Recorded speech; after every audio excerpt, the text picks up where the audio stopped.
missions on this rocket. We're going back to the moon because it's the next step in our journey to Mars. We were always going to the moon. Pushing ourselves to explore is just core to who we are. That's a part of being a human. And liftoff. We shall return. Continuing to test out every bit of Orion. Coming back to Earth, 7 miles a second. When humanity sets big goals, we can bring together genius from around the world. You have the best people on planet Earth putting this vehicle together. That's what's up. To innovate for the benefit of humanity and to inspire the world through discovery. And here we go.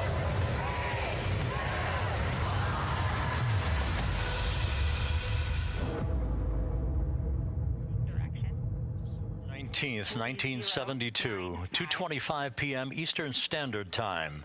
The Command Module America splashes down in the Pacific with Gene Cernan, Ron Evans, and Jack Schmidt aboard as the Apollo 17 mission came to an end, along with humanity's first series of expeditions to the moon. Today at this hour, you are looking live at our planet from the Integrity spacecraft, heading for a splashdown in the Pacific off the coast of San Diego just 1 hour and 35 minutes from now.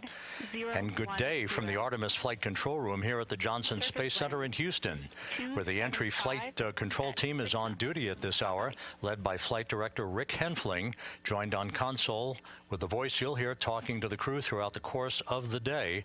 That is Jackie Mahaffey, second from your left. Everything has gone extremely well as we are closing in on the return of Artemis's astronauts from their flight around the moon, an historic lunar flyby that will culminate with that splashdown in the Pacific off the coast of San Diego just 1 hour and 35 minutes from now.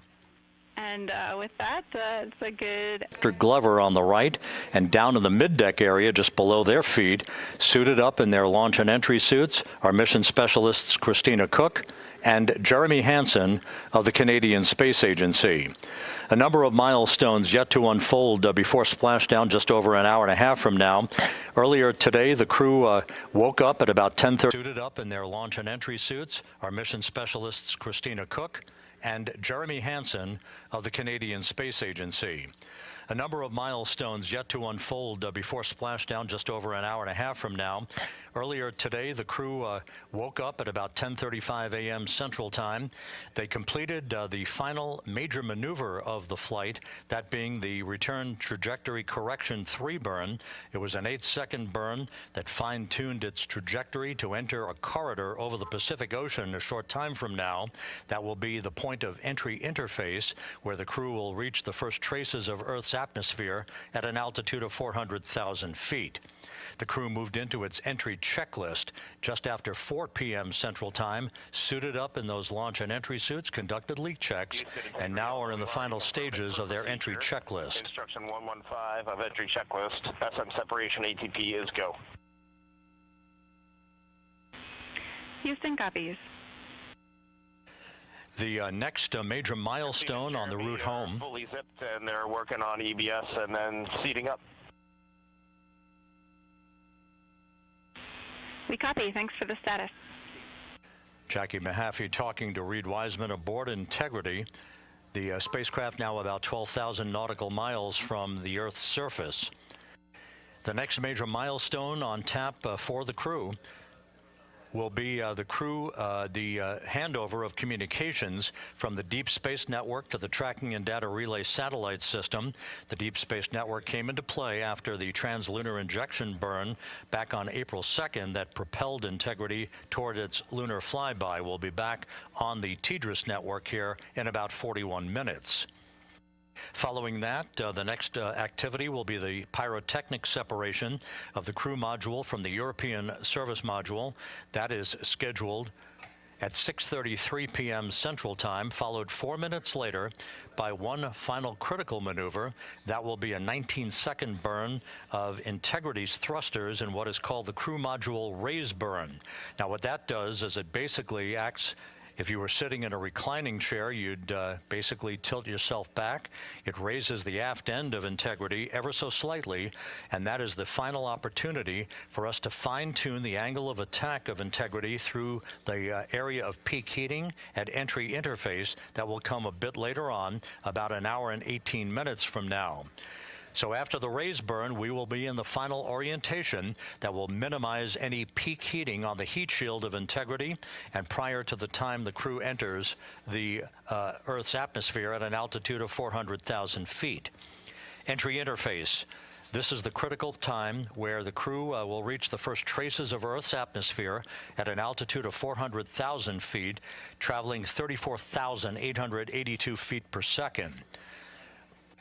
Just 24 seconds after entering the Earth's atmosphere, we will experience a communications blackout expected to last 6 minutes in duration. This is planned, and it is caused by the interaction of the velocity of Integrity with the friction of Earth's atmosphere.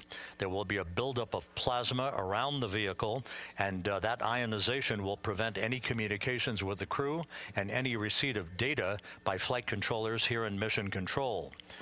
That blackout is scheduled to begin at 6:53 and 54 seconds p.m. Central Time. Again, a 6-minute blackout that will end, if all goes as planned, at 6:59 and 55 seconds p.m. Central Time. At that point, we expect to regain communications with the crew and a reacquisition of data through the Tracking and Data Relay satellite system. We will have a series of roll maneuvers. These are computer commanded that will roll the vehicle slightly to the left, then back to the right. That will bleed off excess energy as we begin our peak period of velocity. We expect to reach a maximum velocity of 24,661.21 miles per hour, equivalent to about Mach 33 times the speed of sound shortly after we enter that blackout period. Once we exit the blackout period, of course, we're in the denser regions of the Earth's atmosphere, and then we get set up for the parachute deployment sequence. First, the deployment of 3 forward bay cover chutes that will pull essentially the top forward bay cover off the very top of the Integrity vehicle. That will be followed by the deployment of drogue chutes, and then the final deployment of a series of 3 main parachutes at 7:04 and 44 seconds p.m. Central Time. From that point on, it is about 3 minutes or so until splashdown. Splashdown scheduled at 7:07 and 8 seconds p.m. Central Time at a gentle speed of 19 miles an hour. So just to give you some perspective, at the time that we enter the Earth's atmosphere, we're traveling somewhere around Mach 32. We will splash down at a speed of about 19 miles an hour. The G-forces that will build on the crew members inside Integrity will build to about 3.9 Gs. That is what is expected and what they have trained for and what the spacecraft is designed to support.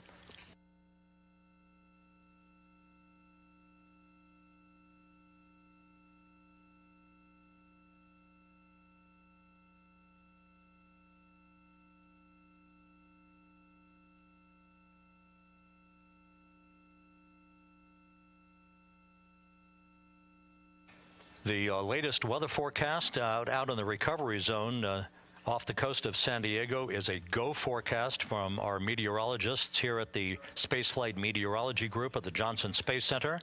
And standing by on the deck of the USS John Murtha is my colleague from the Kennedy Space Center, Megan Cruz. Megan?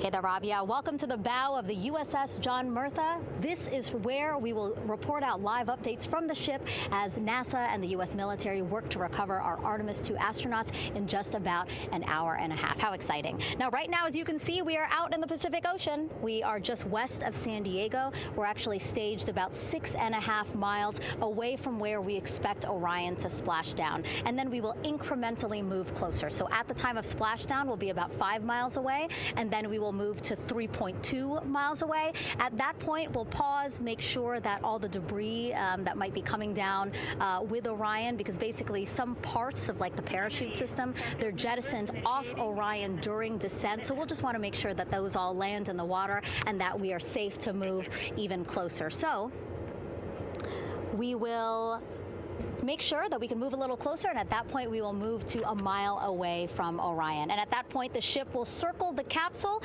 while NASA and Navy recovery forces work to get our astronauts out, and we should have great views of the bow from here. But also we have a ton of cameras all around the ship. For example, we actually have some cameras right to the left of me here on the bow. These are very strong, stabilized cameras. We can really get up close to make sure that we are sharing all the images we have available to you. We also will have some views from above. We actually have 5 planes providing live views of splashdown today. In fact, some of those aerial assets just took off from San Diego minutes ago. And then actually here on the flight deck, you see 4 helicopters, the 2 in the back. Those will take off in about 30 minutes from now, also with live cameras. So again, lots and lots of imagery that we hope to share with you today. And then those 2 helos in the front, those 2 will pluck the crew out of the water and fly them back to our ship. Now, the combined team here on the ship, more than 550 people, left San Diego 4 days ago, and since then I've watched different teams train every day, rehearse, final preps to make sure that they're ready for today. So to give us more of an update about how recovery is going on right now, why don't we turn over to Paul here, Paul Serpinski. He is the Assistant Artemis Recovery Director. Great to have you here, Paul. Great to be here, thanks. Absolutely. So you just left the landing forces operations center here on the ship. How are we looking for recovery?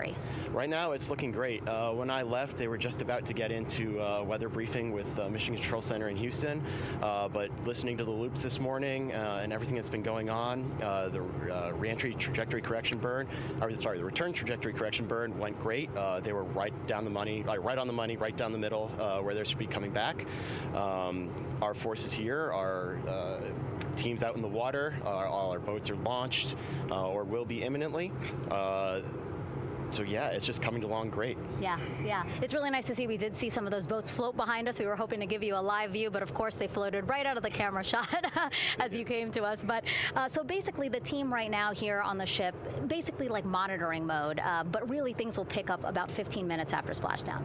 Yeah, so a couple minutes before splashdown, things start happening really, really fast. Mm-hmm. Some events during the re-entry, they're maybe a second or 2 apart, and so it just takes a whole lot of effort and a lot of updates back and forth between us and Houston to try to keep track of everything that's happening, all in real time.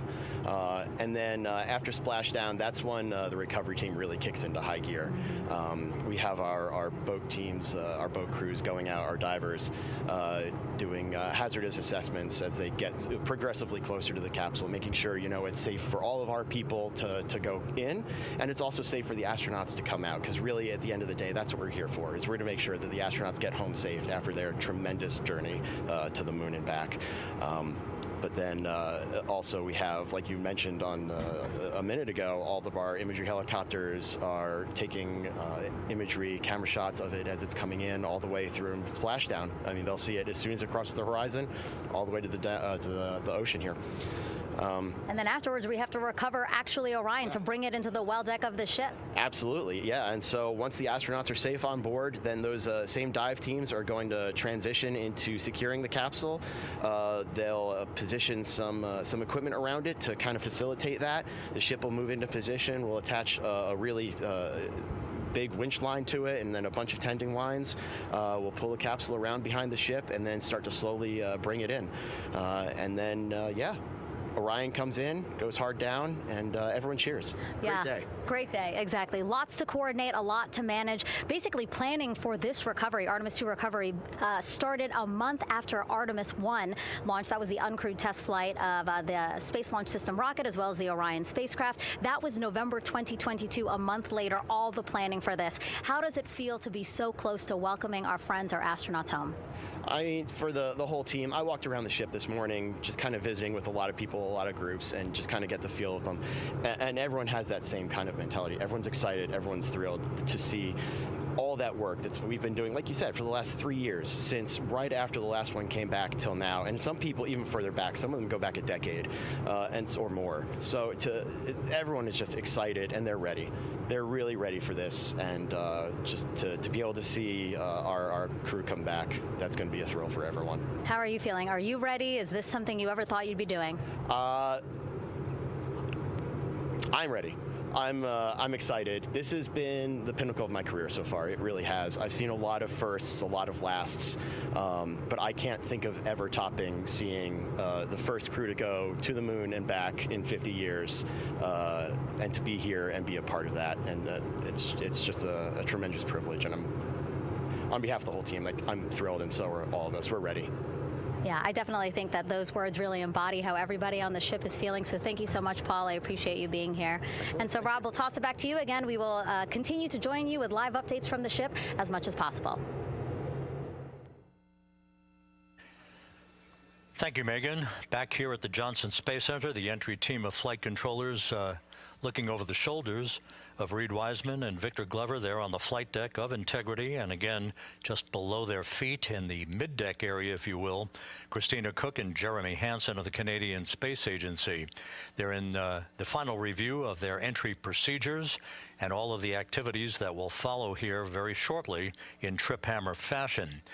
We should note that after splashdown occurs, the flight control team here in Houston will be monitoring the orientation of the Integrity spacecraft.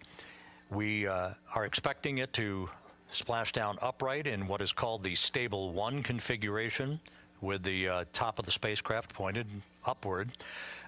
Stable 2 would indicate that it is upside down in the water. Regardless of the orientation, there will be 5 inflatable airbags called the CMOOS system. That's the acronym for Crew Module Uprighting System. We are suit dot complete.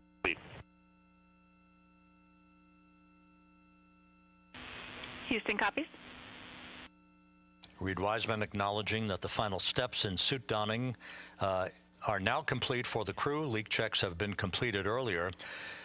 The CMOOS system, those 5 inflatable airbags, will be inflated with helium. Those airbags will ensure that the vehicle remains upright. While that activity is going on, the flight control team here will be checking the systems on Integrity, also making sure that there's no leakage of toxic gas from the spacecraft. It should take about 15 minutes from splashdown to the power down of all of the systems on Integrity. And at that point, assuming everything is in a nominal fashion, then the green light will be given for the Navy recovery teams to begin to make their way closer to Integrity, to begin the erection of a large inflatable life raft called a front porch that will be buttressed up alongside the hatchway to the spacecraft. That life raft will be used to bring the crew members out of this vehicle once the hatch is open, one by one. They'll get their land legs back after 9 days of weightlessness before they're put in harnesses to be hoisted one by one in sequential fashion, in an alternating fashion, to the 2 hovering Navy helicopters overhead. Houston Integrity for status. Go ahead. Seats 3 and 4 are connecting umbilicals. We're going to be stepping into leak check soon. 1 and 2 will be seated. 3 and 4 will be free float, and we'll configure EPROC accordingly. Houston copies all. Reed Wiseman talking about the current procedures with the suiting of the crew members and subsequent leak checks, a final leak check for all 4 crew members. Everything is actually running a few minutes ahead of schedule. So once the life raft is inflated next to the Integrity spacecraft and the recovery teams have arrived alongside of the vehicle, the hatch will be open and the crew members will be brought outside into that front porch, as it is called, one by one. They then will be hoisted into the hovering helos overhead And those helos then will turn around once the 4 crew members are on board, 2 for each helicopter, and will head back to the ship. That should be about a 10 to 15-minute transit. Once the helicopters land on the deck of the USS John Murtha, the crew members will be exiting those helicopters and brought into medical bay on the deck on the ship itself for comprehensive medical exams. They will spend a period of time yet to be determined on board the USS John Murtha before they are flown by helicopter to the shore in San Diego, to the San Diego Naval Air Station, and ultimately will board a NASA jet for the flight back to the Johnson Space Center here in Houston. Just to recap some of the key times that are coming up, we are expecting the separation of the crew module from the service module just 43 minutes from now. That is expected to occur at 6:33 p.m. Central Time, 7:33 p.m. Eastern Time. That will be followed just 4 minutes later by the crew module raise burn, the use of Integrity's thrusters one final time in a 19-second burn to slightly tilt the vehicle up into the correct orientation or angle of attack to ensure that it enters the Earth's atmosphere at the right angle, if you will. That will help deflect the buildup of heat against Integrity's heat shield. This was a deliberate move, a change in the procedures from the Artemis I mission that resulted in unexpected char loss on the Avcode heat shield that had not been intended based on the entry trajectory for the Artemis I mission. What we're doing is we deliberately changed the trajectory of the entry from a skip entry that was about a 3,000-mile transit across the Pacific Ocean. We are expecting now from entry interface to the point of splashdown to have a range of just 1,701 nautical miles, and that in of itself will reduce the exposure time of heating on the heat shield of the spacecraft. Once the raise burn is complete, then the stage is set for entry interface at 6:53 and 31 seconds p.m. Central Time. That means that Integrity will be entering the Earth's atmosphere at an altitude of 400,000 feet, traveling at about 34,882 feet per second, heading for its splashdown site off the coast of San Diego, as you just heard from Megan Cruz on the deck of the USS John Murtha. Splashdown once again under those 3 main parachutes is expected at 7:07 and 8 seconds p.m. Central Time, 5:07 p.m. Pacific Time, 2.5 hours before sunset. The actual total distance traveled for Integrity from launch to splashdown is estimated at 694,481 statute miles. Now that includes the first high elliptical Earth orbit following launch that enabled Integrity to move to 43,000 miles above the Earth at its apogee, and enabling a 24-hour period of systems checkouts before the flight control team here and the mission management team gave approval for Integrity to conduct its translunar injection that propelled it on its way to the moon and its historic lunar flyby. So the total distance we expect this vehicle to have traveled at splashdown, 694,481 statute miles.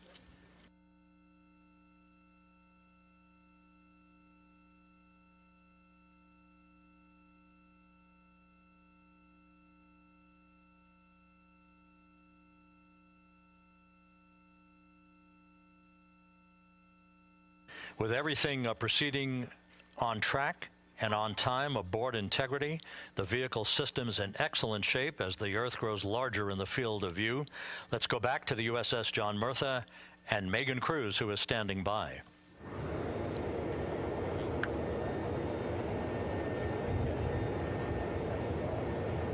Hey, yeah, Rob, welcome back. Again, we are out in the Pacific Ocean, staged just about 6.5 miles from where we expect Orion to splash down now in just over an hour. How exciting, and the weather awesome conditions here. I know you see some wind blowing around my hair, but really nothing to speak of when it comes to having to recover our astronauts, as well as no waves here, really. So yeah, we're expecting a really great day. Also, hopefully, some really great views. You can see behind me that some of the clouds are starting to break up, so that's really exciting. And now, of course, this ship has a lot of people ready and excited to welcome our crew back home, including Dr. Rick Schuring here. He is a NASA flight surgeon. Great to have you here, Rick. You too, Megan. It is a blessing to be out here this day with our teams. We've trained 3 years for this nonstop with the U.S. Navy and along with EGS, and we've so looked forward to this day. And you know, just by God's grace, everything's parting, the skies and everything. The crew's doing great.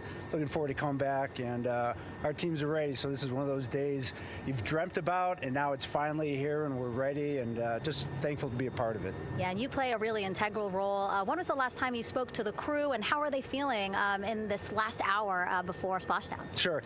Yeah, so the crew woke up, when they splashed down, they were woken up about 8.5 hours ago. Me and my fellow crew surgeons, Doctors Chris Haas and Rafi Kumjian from the Canadian Space Agency, spoke with them about 6.5 hours ago, just to double check on how they were doing, if there's any medical issues, you know, how they slept, and then kind of go over their landing day protocol for their medications, for what we call a fluid load, to try to replace some of the fluid and electrolytes that they've lost with just a normal space adaptation. Once they got to space, they kind of have to replace some of that fluid to help them with the whole landing kind of readaptation to 1G, which they haven't done for the last 10 days. And then just kind of let them know how things are going to play out, you know, out with the open water teams all the way until we finally get to the med deck. So they were very pumped up, very hurried though. They had a lot of cabin configuration, a lot of things to get ready. So they're excited, but also very focused on the job that they had to do. So like again, we've trained a long time for this, and we're ready. And you said some medications. I mean, those are kind of just to mitigate the effects of, obviously, their more than 695,000 mile journey back to Earth. It's just like anti-nausea medication, right? Yeah, exactly, Megan. You know, astronauts are very healthy, fortunately, and even when they come back in reentry, you know, the human system is very kind of dynamic. It has to readapt very quickly, and one of the most common responses they get is just some stomach awareness, to some nausea, even to some vomiting. And you know, with our crews that land out in Karagana, the Soyuz crews or our SpaceX crews, you know, they all kind of experience the same thing. This will be the first time we're landing in water since December 1972, and I worked with all the Apollo astronauts years ago, and they all told me that, you know, landing in the water, especially in the Pacific, can be very provocative. So we take steps to give them medicines to really mitigate some of that nausea, vomiting, help them feel a little bit better, and also sometimes just use a little anti-inflammatory medicine just to help with coming back to 1 Earth, or 1G. The effects of microgravity, especially as you age and you have a little arthritis, you feel great in microgravity, and everyone kind of curses coming back to the ground like, oh dang, 1G, but so that helps a little bit. But for the most part, the main thing is just replacing that fluid and then trying to help them with that transition back to 1G, and then we're ready to go. Yeah, and their health is assessed almost immediately after they splash down. Yeah, so we have Dr. Jesse Wang, and we have our independent duty corpsmen, who are the Navy version of paramedics, extremely highly trained, highly experienced Navy medics and divers, who will go out there, open the capsule about 28 minutes after splashdown, and do the first initial assessment. So Jesse and his team will go out there and look at each crew, kind of do their assessments, get vital signs, report back to Drs. Haas and Kumji and I back in the med bay, let them know how they're doing, and then you know, if they've got the normal kind of space adaptation kind of things, we expect that they're good to go on that. If anything, you know, didn't go the way we want, they're all prepared for that as well. And Jesse and his team, I mean, you know, this is their full-time job, taking care of, you know, sailors and folks who might be injured. We don't expect any injuries, but coming back, you know, going 25,000 miles an hour down to, you know, 20, you know, miles an hour is still a dynamic process. I've heard it described as, you know, kind of like a car crash. And then the crew will be ready to go, and Jesse and his team will make that transition to get them out to the front porch, do assessments on them again, call it to our med bay, and then once we have that and they're all good to go and the crew's feeling okay, we'll hoist them up in the helos. It's about a 3-minute flight back to the flight deck, and that's where me and the astronaut chief, Scott Tingle, will actually meet them. I'll get eyes on them, make sure they're all good, just take very slow transitions, and then one by one we'll either get them out with the SMTs, the SAR med techs under each arm, just kind of just walk them very slowly to med bay, which actually helps them acclimate back to 1G. Or if they really don't have their sea legs back yet, then we might put them in what we call a stair chair, which will be right behind them, and then just very slowly kind of get them back into med bay to start our full assessments for the team. Yeah, so a really great team here to support them as soon as they get back, and also all throughout the mission, of course. You talked a little bit about this, but obviously, we have seen astronauts return from the International Space Station for over 25 years, so we kind of know that that journey, how it affects the body. But yes, we're talking about humans returning from the moon for the first time since 1972. How is this different from your perspective? So it's different in one very significant respect. On Apollo, for exercise, they had something called the Apollo Exergenia, which was basically just a little canister with some ropes, and they would have some resistance and kind of do that. And the Apollo astronauts really liked that. They liked the ability to exercise, because you decondition from a musculoskeletal standpoint, you lose your strength and your stamina very quickly. We had something called the Orion flywheel, which was able to impart much greater loads in terms of resistance, so they're able to do squats, deadlifts, different things, not dissimilar to what the ISS astronauts do, but with a lot less room to do it. And they also did rowing activities for cardiovascular health, and the crews loved it. But for the lunar crews, the future lunar crews, maintaining that physical conditioning, which our astronaut strength and conditioning rehabilitation specialists, affectionately known as the ACERs, back in Houston, really work hard to get them in the best shape they're going to have to be in to get to the moon. That device hopefully will maintain that. And Apollo only had about a 4.3-day journey to the moon. Our astronauts are going to have about a 10 to 14-day journey. Right. So maintaining that physical fitness, that strength and stamina is going to be crucial for the success of being able to do those very physically demanding lunar EVAs. Right. So we're very excited about what the astronauts have said about the device and what they have to say about the role exercise plays, going to the moon. And also the mental benefit. Sure. They just really like sweating, breaking the sweat, and actually just feeling like they're just getting a workout. Right. Thank you so much, Rick. I really appreciate it. I know they're going to be in good hands, so we'll let you get back to it. Thank you so much. Megan, thanks for the time. Back to you, Rob. Okay, Megan, back here in Mission Control in Houston. Everything is moving along in order. This view of Reed Wiseman on the left, Victor Glover on the right. We have good suit leak checks. Everything aboard integrity is in excellent shape. The vehicle, with the Earth growing larger and larger in the field of view, we're now just about 8,200 nautical miles away from Earth and closing in for a splashdown just 1 hour and 5 minutes from now.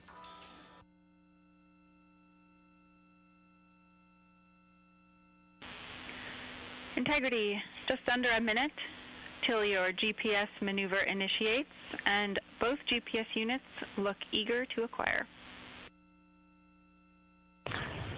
Outstanding. Seats 3 and 4 are working on seat strap in now.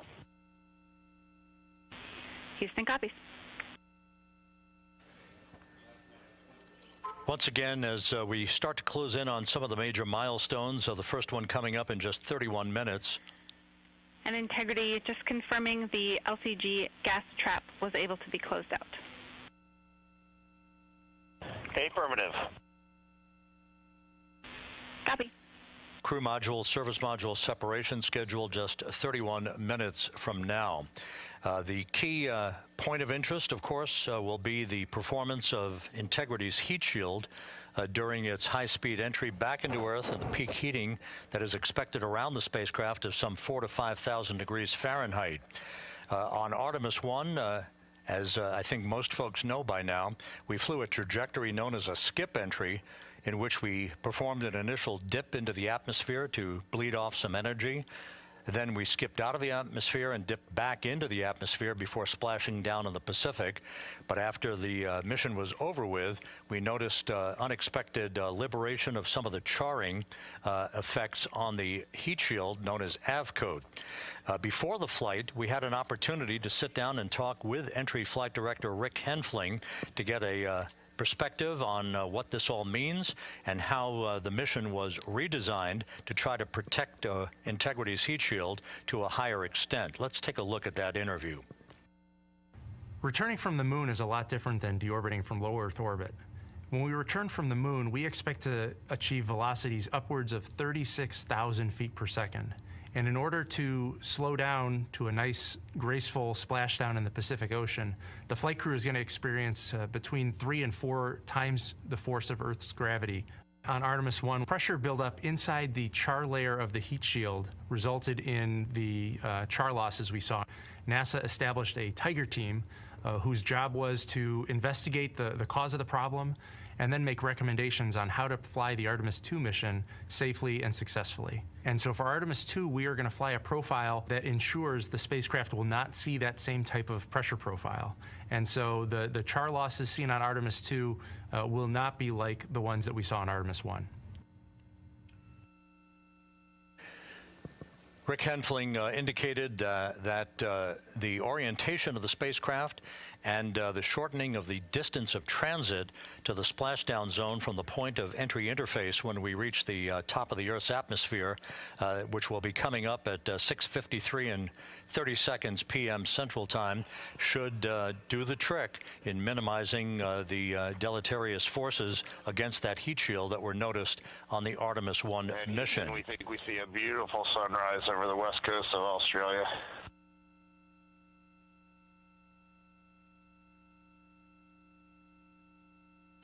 We copy. Commander Reed Wiseman reveling in his final hour in space on this mission as Integrity is passing over the southwest coast of Australia now at an altitude of some 7,600 nautical miles. That will begin the southwest and northeasterly transit across the Pacific Ocean.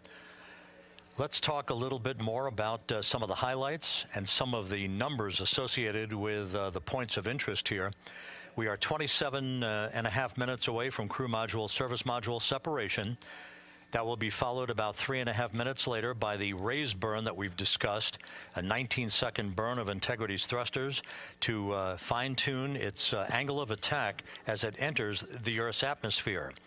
Entry interface is scheduled 47.5 minutes from now. That's the point at which we will reach the top of the Earth's atmosphere, traveling about 34,882 feet per second at an altitude of 400,000 feet. Just 24 seconds after entry interface, we will begin a blackout period of 6 minutes in duration at 6:53 and 54 seconds p.m. Central Time. Now, about 10 seconds after the blackout period begins, we are expected to reach peak speed, which would be 24,661 miles an hour. That'll be about 103 miles an hour short of the velocity record set by the Apollo 10 astronauts, Tom Stafford, Gene Cernan, and John Young, when they returned from the moon on the Apollo 10 mission in 1969. That blackout period is expected to last 6 minutes in duration.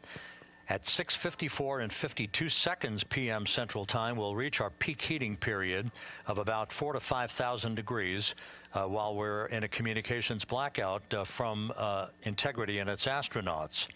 That blackout should end at 6:59 and 55 seconds p.m. Central Time, at which point we expect to regain communications with the crew. Capcom Jackie Mahaffey here in the flight control room will be talking to the crew, calling them, and will await a response from the crew as they come out of that blackout period. And at that point, their altitude will be just 157,000 feet above the Earth, traveling at 13,000 feet per second with a range to splashdown of just 147 nautical miles. From that point on, the next key series of events will be the deployment of a series of parachutes that we discussed before. First, the forward bay cover chute deploy that will pull the forward bay cover away from the top of Integrity, followed by drogue chute deploy, and then the main chute deploy that's expected at 7:04 and 44 seconds p.m. Central Time. That will begin the gentle descent of Integrity towards its splashdown at just a velocity of just 19 13 miles an hour, and that will begin the recovery operations that you just heard Megan Cruz discuss with her folks on the USS John Murtha. All of Integrity's systems in great shape. The crew is suited up. Leak checks complete as we stand by for the next major milestone, which will be the crew module service module separation just 24.5 minutes from now.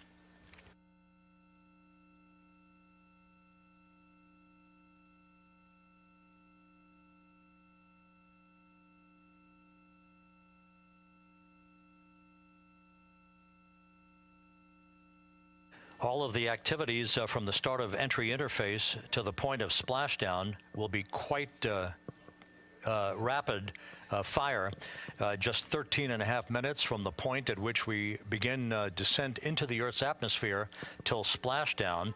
And just to show you, as Rick Shearing, the flight surgeon, alluded to in his interview with Megan Cruz, all of this happens to decelerate the vehicle from traveling around Mach 33 to just 19 miles an hour at splashdown. All of that happening in just 13.5 minutes. But the vehicle and the parachutes are all designed to support all of that, so we'll be standing by to report all that to you in sequential fashion as these milestones are ticked off and as we hear from the crew during its entry back into the Earth's atmosphere and ultimately when they emerge from the blackout period, and at that point we'll be just minutes away from splashdown.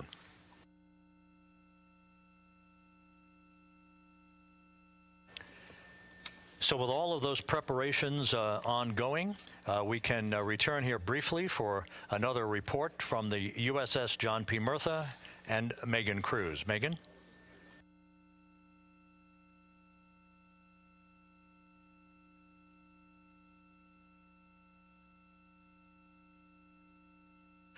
And we'll regain that communication with the USS John P. Murtha just momentarily. In the meantime, everything is on track aboard Integrity, the flight control team here in Houston, led by Entry Flight Director Rick Henfling. The voice you will hear talking to the crew is that of Jackie Mahaffey.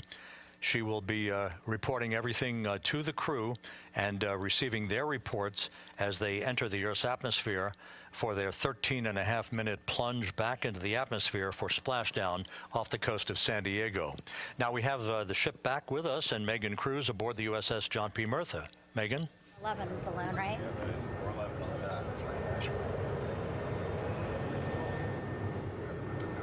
Hey, Rob, yeah, the excitement is really building here on the ship. I'm watching right now one of the weather balloons being lofted up from the ship. Again, weather balloons, very important for us to make sure that we are tracking the right kind of weather and also the data that's needed for what's called our Sasquatch team. Again, it's a team out of NASA that basically makes sure that the debris that comes off of Orion, again, some of those pieces of the parachute system, make sure that they don't fall on us here in the sea, and also our aerial assets, our folks in helicopters. So watching that float away right now. But with me right now is Captain Eric Kenny.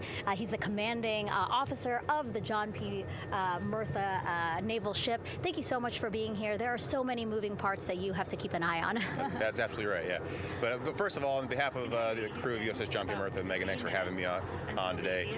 Happy to tell you what we're doing and excited to get the interview started. Yeah, absolutely. Why don't we actually take a look at the flight deck here? We'll start there. Basically, we also, while watching this weather balloon float away, we noticed all 4 helicopters leave the flight deck. We now have an empty flight deck. We had 2 imagery helos as well as the 2 crew helicopters that will go recover the crew. This is just one of the many things that, again, our ship of 550 people, it's something that you oversee as commanding officer. Yeah, absolutely. Every commanding officer, I would say really every naval service member, our priority is always safety. And as the commanding officer, I take that as one of my primary roles here on board. Mission accomplishment is important, safety always. So my day really has, I would say my message to the crew has sort of changed over the past 24 hours. As we're leading up to today, we've been building up the excitement and motivating the team for the training that we've executed. But really over the past 24 hours, now I'm trying to get us to slow down a little bit. Trust our training, right? Don't believe all the hype. Don't believe everything that's going on. Just let's trust what we've done to get to this point, and if we do that, we'll be successful today. Mm-hmm. And also part of the big success is obviously the coordination between NASA and the U.S. military. How does it feel being able to support the human space program we have?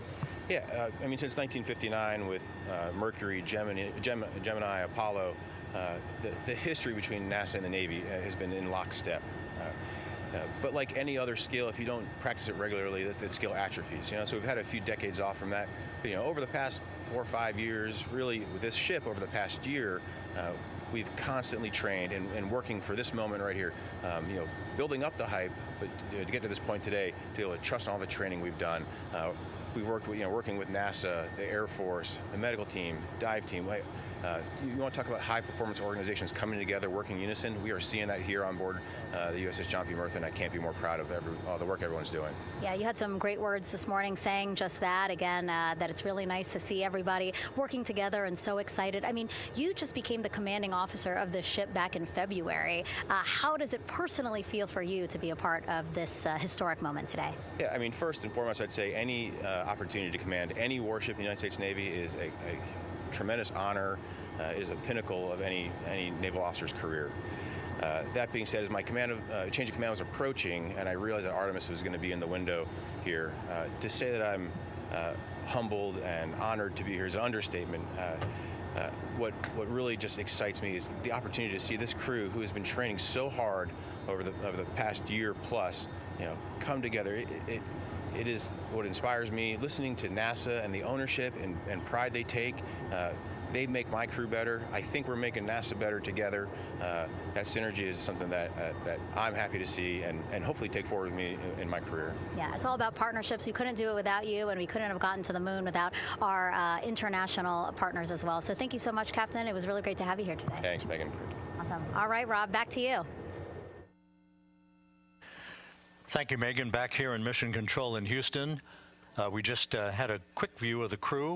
We'll get that view back, and there they are again. Here in Mission Control, the entry team of flight controllers led by Rick Henfling and Jackie Mahaffey serving as the spacecraft communicator.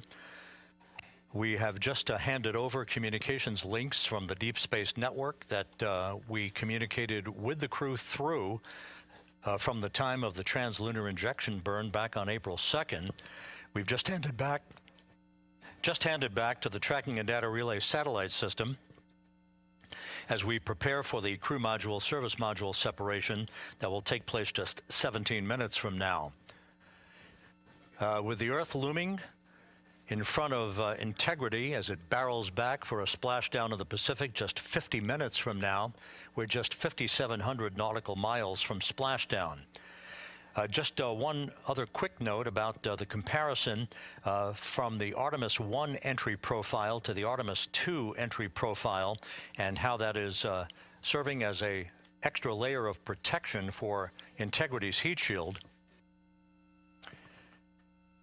The Artemis 1 entry had an entry range of some 3,178 nautical miles, a very long downtrack, and a very longer period of exposure to heat loads than we're experiencing tonight. It also had that skip entry profile that we discussed earlier, dipping into the Earth's atmosphere, then back out, then back in. It was about 20 minutes of exposure. Integrity, Houston, comm check on TDRS. Jackie, we have it loud and clear on TDRS. We have you the same. And there's one of the weather balloons being deployed from the USS John P. Murtha.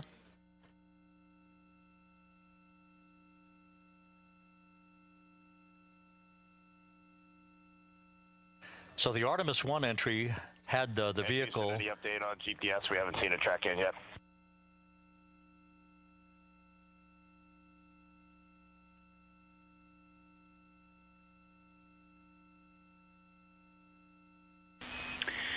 Reed, we are watching. We are starting to get into the window where they may start acquiring, so should be within the next 10 minutes. Okay, sounds good. We're holding at step 17 and getting ready for CM-RCS hot fire.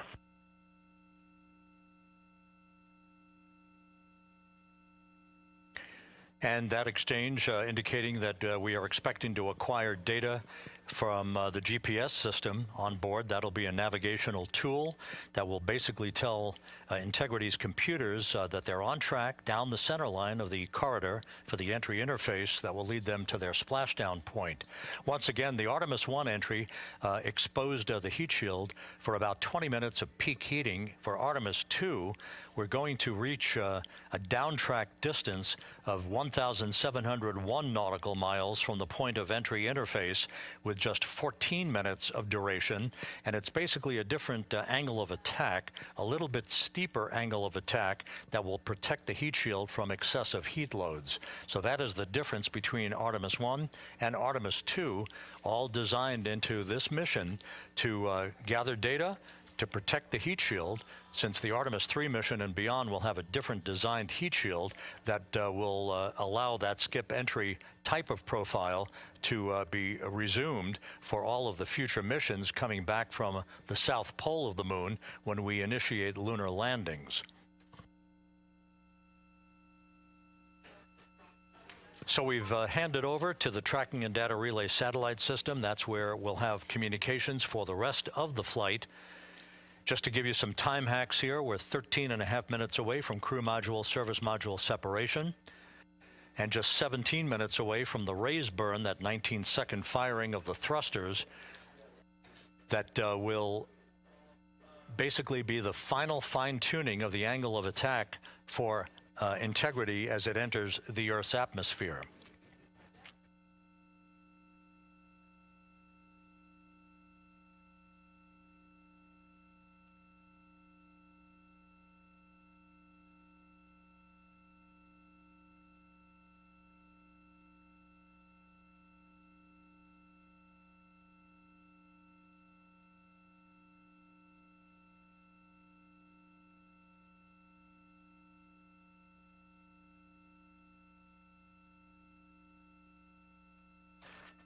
And once again, a dueling box view of some of the assets that are involved in recovery operations today. The Integrity, cabin configured, all crew suited and seated. Houston, copies. That confirmation from Reed Wiseman aboard Integrity, as you see the assets being deployed to the splashdown zone. At the time of splashdown, we expect the John P. Murtha to be about 5 miles away from Integrity, keeping a safe distance until we are sure that the vehicle is in the water and upright, and that it is in a good configuration system-wide for the recovery teams to begin to approach the vehicle to erect that inflatable raft. 2 minutes to CM-RCS warm-up hot fire. We're ready. That call from spacecraft communicator Jackie Mahaffey indicating that we're 2 minutes away from a quick burst of the reaction control system. Thrusters, that will be a hot fire test prior to the separation of the crew module from the service module. The European service module has performed flawlessly throughout this flight. Everything, all the burns that had been prescribed for that service module have been executed on time and without a problem. There is the European flight control room that has overseen the manufacturing, the design of the European service module. They deserve quite a bit of credit on this mission for not only propelling the Integrity and its astronauts toward the moon, but also conducting the fine-tuning of its trajectory to bring it to this point where we are dead spot on down the middle of the corridor trajectory-wise to bring Integrity down for its splashdown in the Pacific just 44 minutes from now.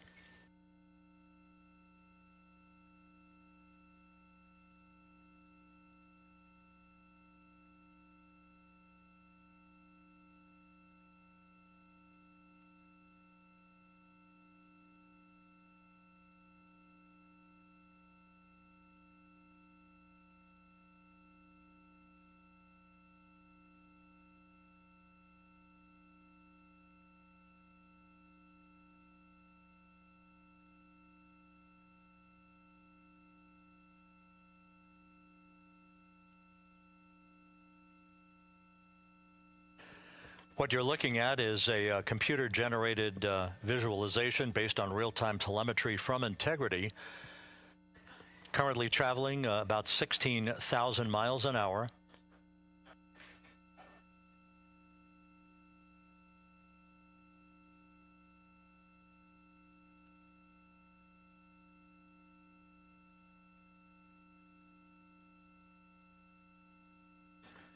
Integrity traveling about 16,000 miles an hour. For the prop cautions, we're taking a look. Copy that. Now just about 5,100 miles from Earth. Splashdown scheduled 43 minutes from now.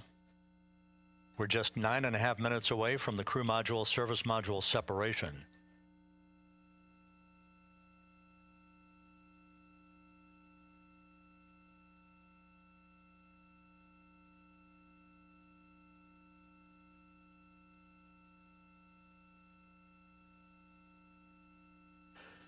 We are confirming.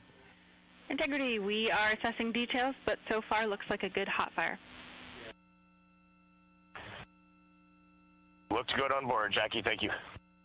And Jackie Mahaffey took the words out of my mouth. I was just about to say that we had a good hot fire test of the thrusters in advance of the crew module service module separation that's coming up just 8.5 minutes from now.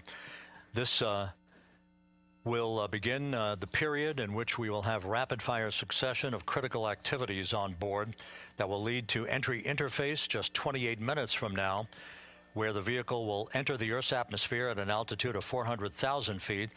The time of entry interface, 6:53 and 30 seconds p.m. Central Time.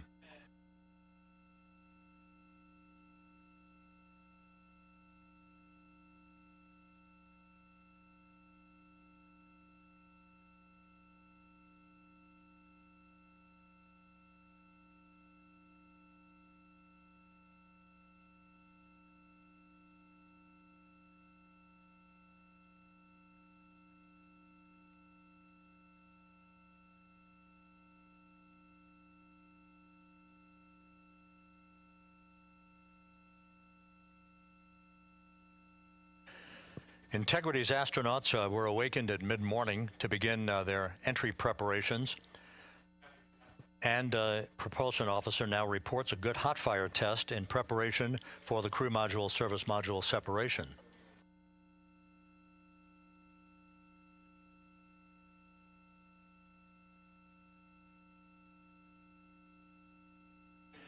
We're now inside 41 minutes until splashdown. Integrity Houston, we have confirmed a good CMRCS hot fire, and although we are not seeing GPS acquired yet, you can skip the troubleshooting steps in 157 for now.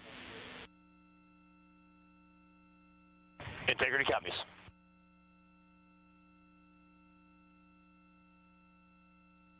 That GPS discussion indicating that we will be acquiring navigational data for Integrity through the Global Positioning System equipment on board. We just don't have it yet, but we will. All of Integrity's systems are in great shape to support its high-speed entry into the Earth's atmosphere. It, once again, will reach a peak speed of 24,661.21 miles an hour. Your call, GPS. We at least have GPS 1 looking good on board.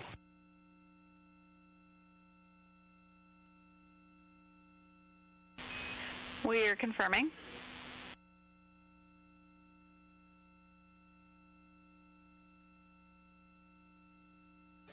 The guidance, navigation, and control officer here in Mission Control confirming that we have good lock on GPS data.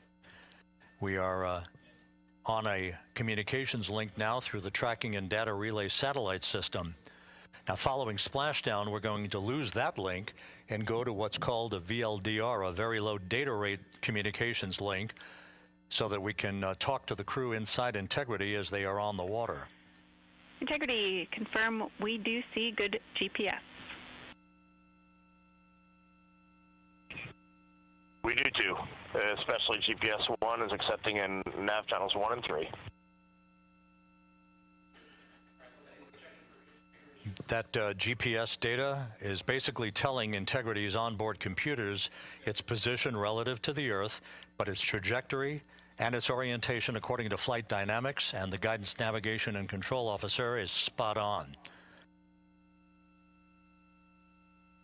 We have now armed the pyros for the crew module service module separation coming up less than 5 minutes from now.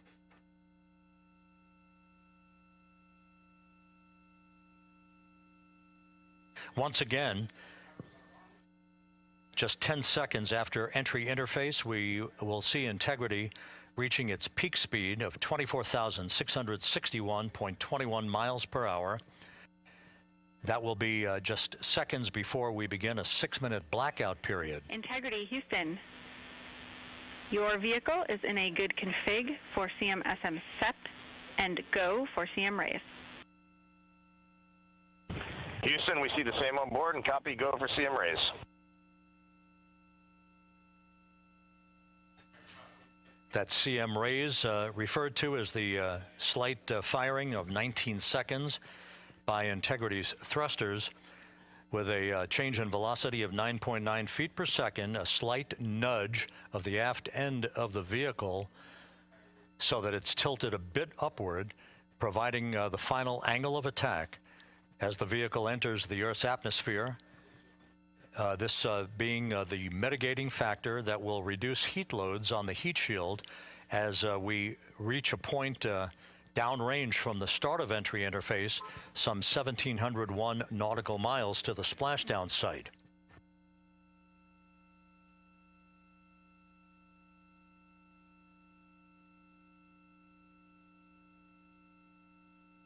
Integrity systems in excellent shape. We are currently 3,300 nautical miles left in this mission. Splashdown scheduled 36 minutes, 39 seconds from now.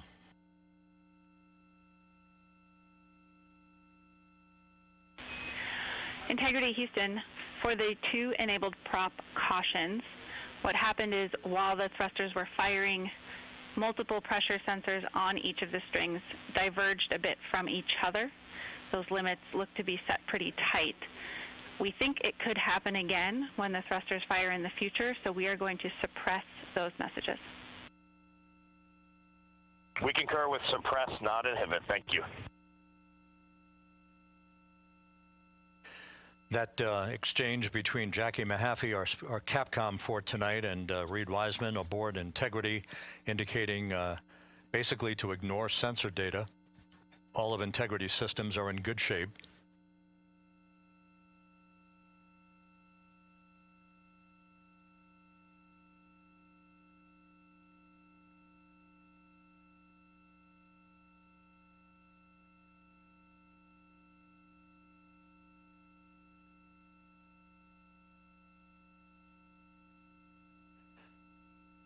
Now, coming up on about 90 seconds till the crew module, service module separation.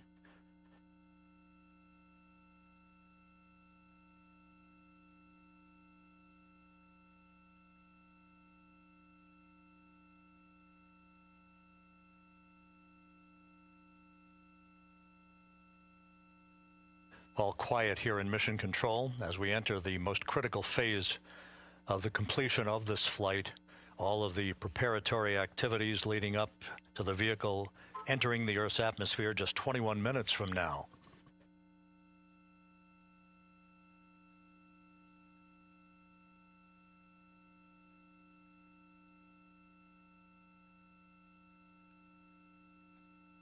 Coming up on 1 minute. Mark 1 minute till crew module, service module separation.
And we have confirmation of crew module, service module separation, and a great view, albeit momentarily.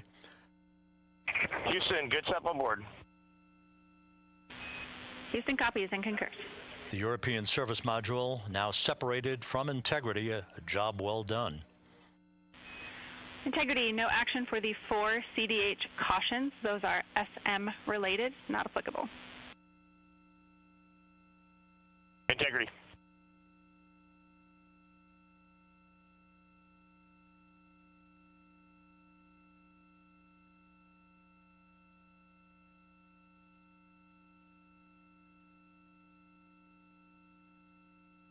So, with Integrity now flying free on its own for the remaining 32 minutes of this mission, next up, the raise burn, a 19-second firing of Integrity's thrusters. Good GPS 2.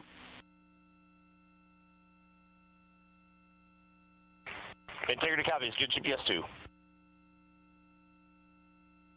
Coming up on the 2-minute mark until the raise burn. Again, this is the final tweaking of the orientation of Integrity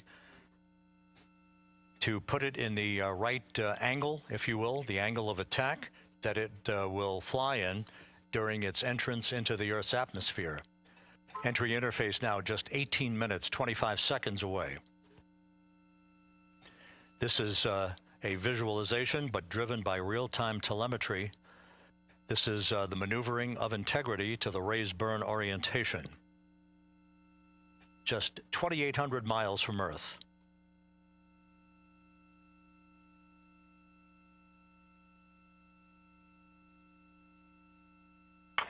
Houston, we got a great view of the European service module out the window with the sun hitting the side and the solar rays and the NASA worm right there. It's a beautiful looking machine. Roger.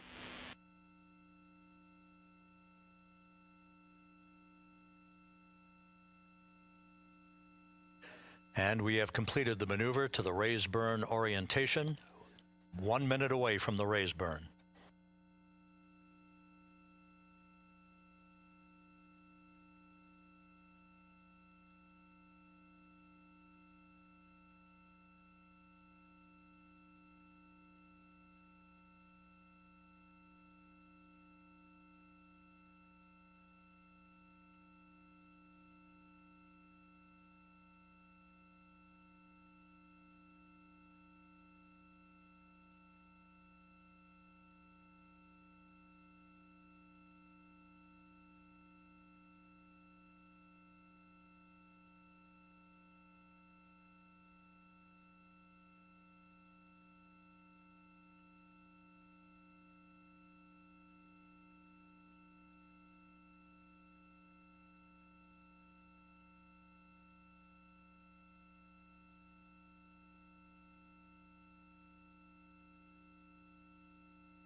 And the crew module raise burn is underway, a 19-second firing of the thrusters, and we have a completion of the burn.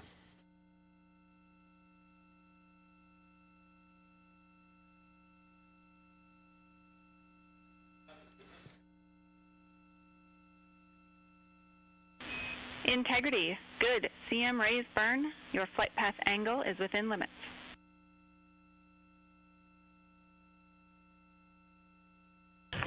Integrity copies. Looks good on board, Jackie.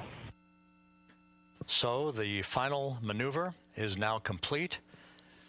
Our trajectory for a splashdown in the Pacific 29 minutes from now is set and will not be amended any further. And we have the right angle of attack to mitigate any excessive heat loads on the vehicle during entry interface. Integrity, Houston, a heads up about comm coverage. When you perform the 180 roll, for the first minute or so in that attitude, we expect about a minute LOS. We copy.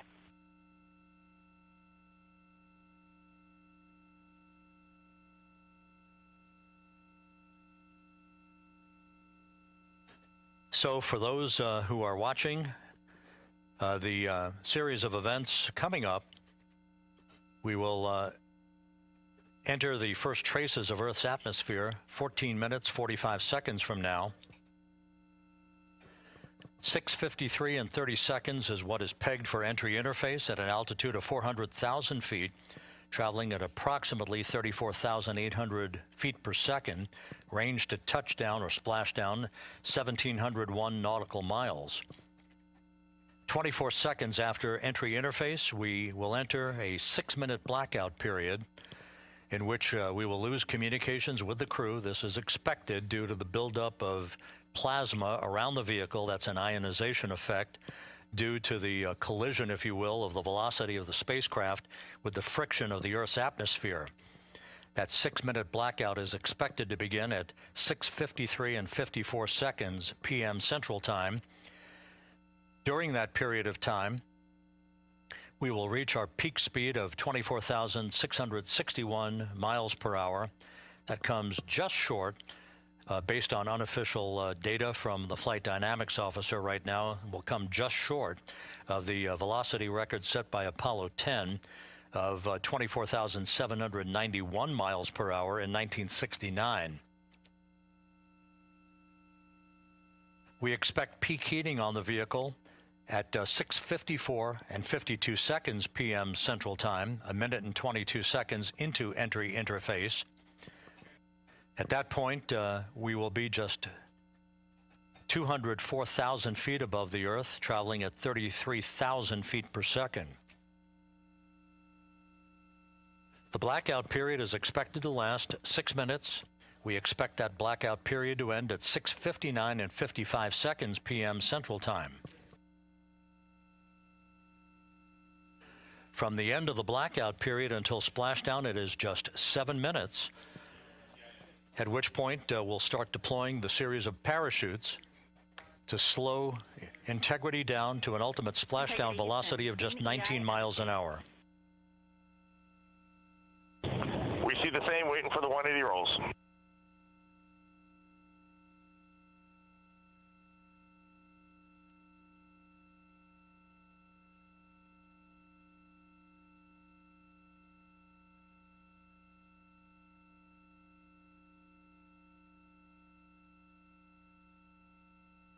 The parachute deployment sequence, once again, will come in several segments, but in rapid-fire succession. And we have a great view of the moon out window, too. Looks a little smaller than yesterday. Guess we'll have to go back.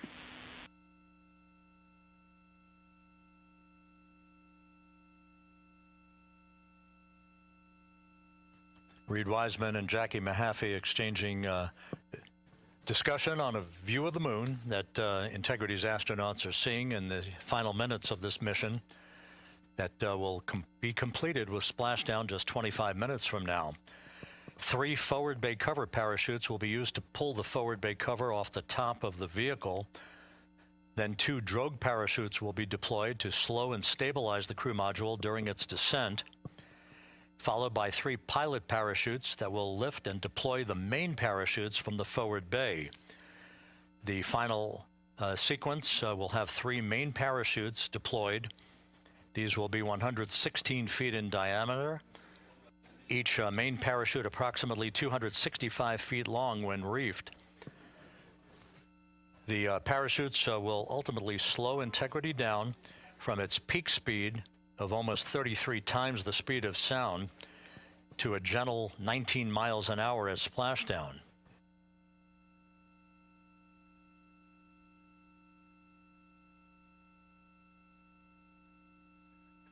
The vehicle is now currently in a roll to the proper attitude for entry interface.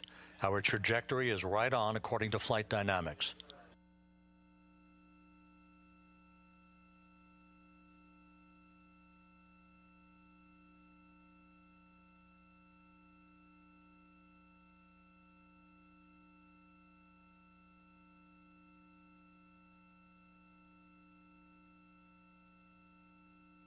Integrity is on a trajectory from southwest and northeast across the Pacific Ocean, descending at a rate of 15,000 feet per second.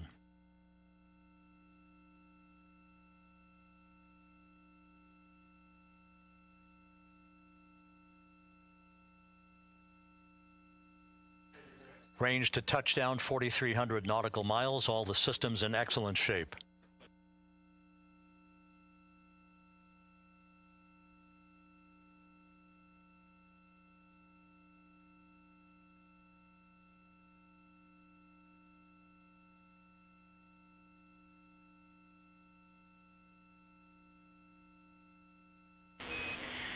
Integrity, Orion in the EI roll 180 attitude.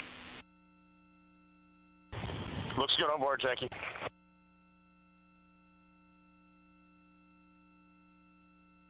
This view out of one of Integrity's windows. We had a call for 3 good barrows. Those are barometric pressure sensors that feed altitude and rate of descent information to Integrity's computers that will trigger the parachute deployment sequence.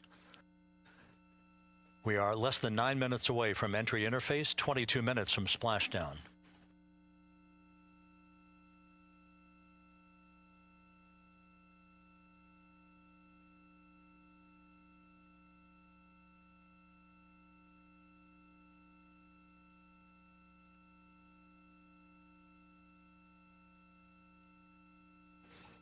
You can see the reflection of one of the crew members in the window.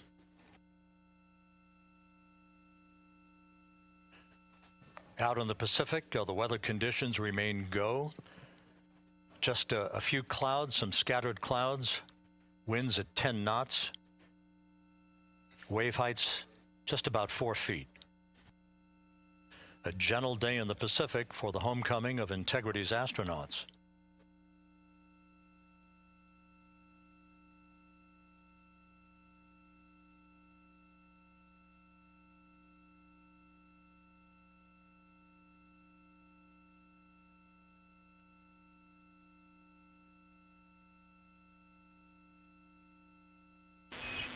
Integrity, back in EI attitude.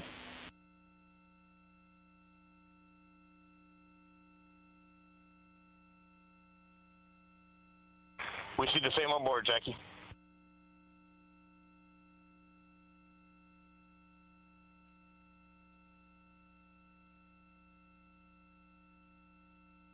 Houston, purge is complete. Crew and vehicle are configured for entry. Houston copies. And we're in step 37, transferring nav state to BFS.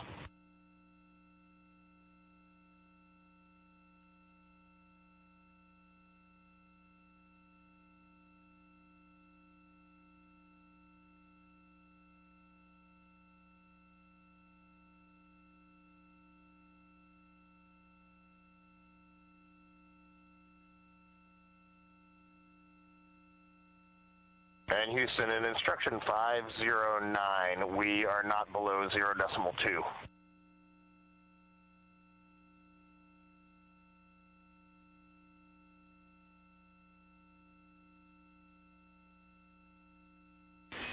Integrity, no action required. Integrity.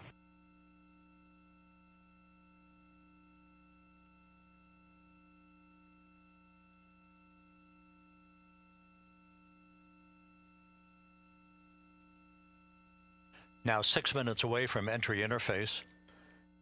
We will hit the first traces of Earth's atmosphere at an altitude of 400,000 feet, traveling about 34,882 feet per second. Range to splashdown at that point will be 1,701 nautical miles.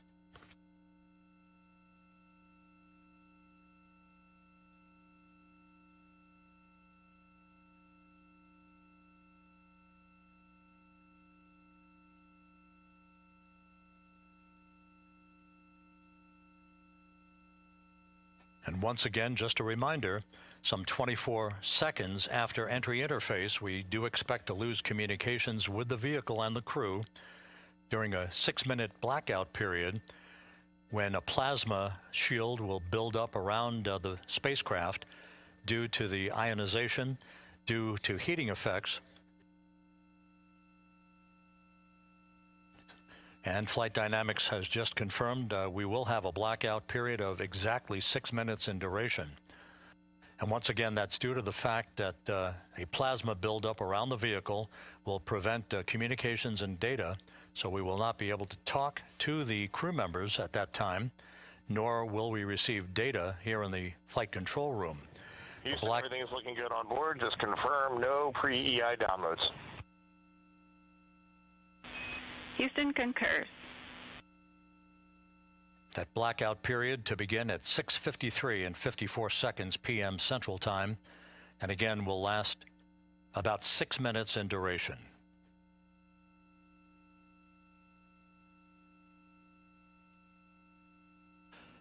We're 4 minutes away from entry interface.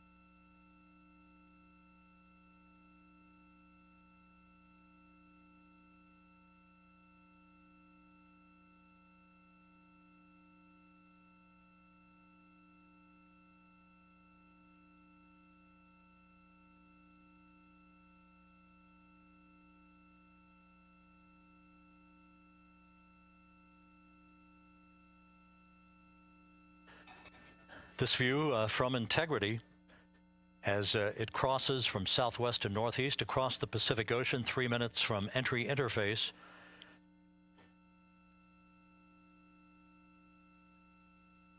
"16.5 minutes till splashdown.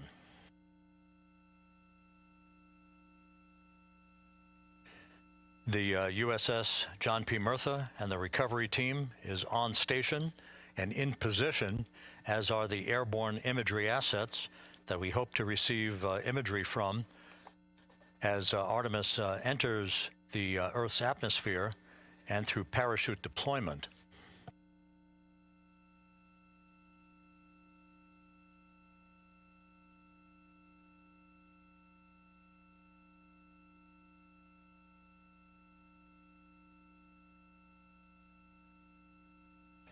All of Integrity's systems are in great shape. The crew is ready to complete its mission just 15.5 minutes from now.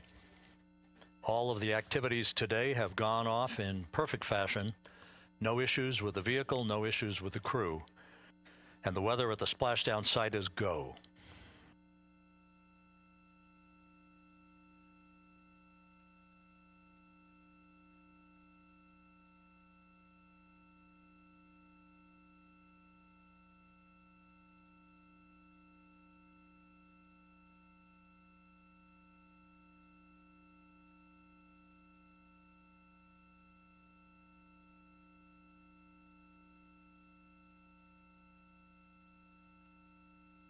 Coming up on 1 minute until entry interface.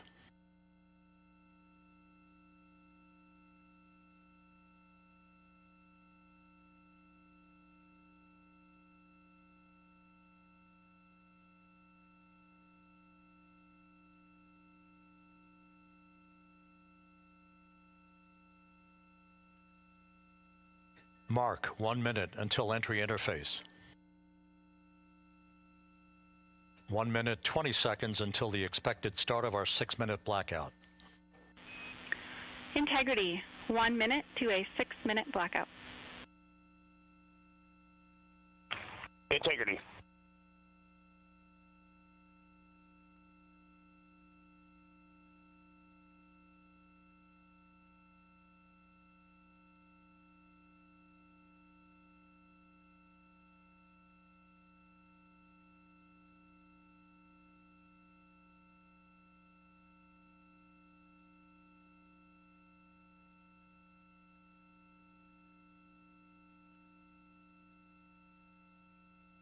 Ten seconds till entry interface.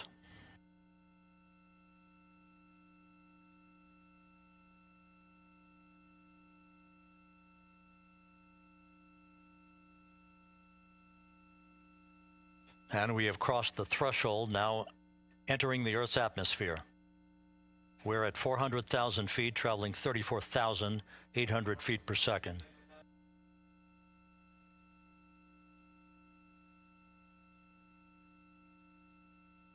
Time to splash down, 13 minutes, 10 seconds.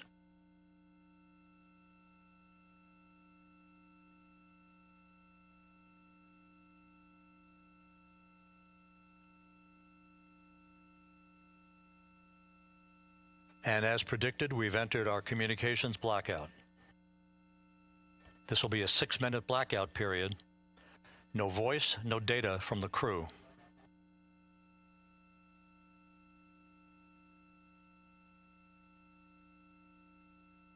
We're 30 seconds away from the anticipated point of peak heating on the vehicle, where temperatures will rise to about 4,000 to 5,000 degrees Fahrenheit.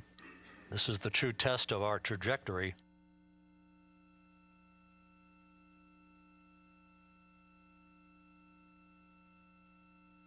And from the G5 aircraft in the vicinity of the splashdown zone, this view of integrity.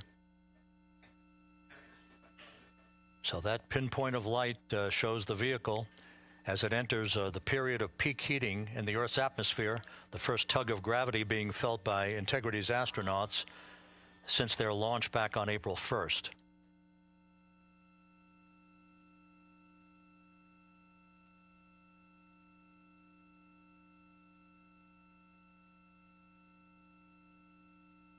Four and a half minutes until the end of the blackout period.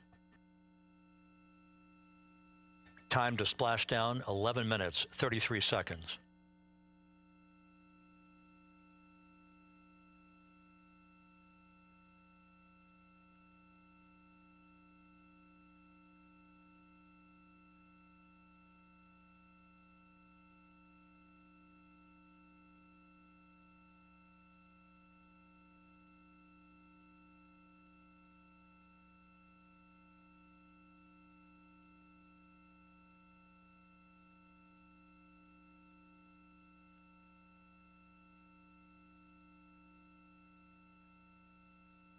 The landing and support officer reports that the P3 has acquisition on integrity.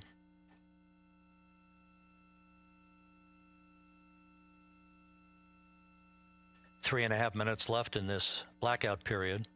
This is a visualization of the plasma buildup around the spacecraft and the repelling of that heat on Integrity's heat shield.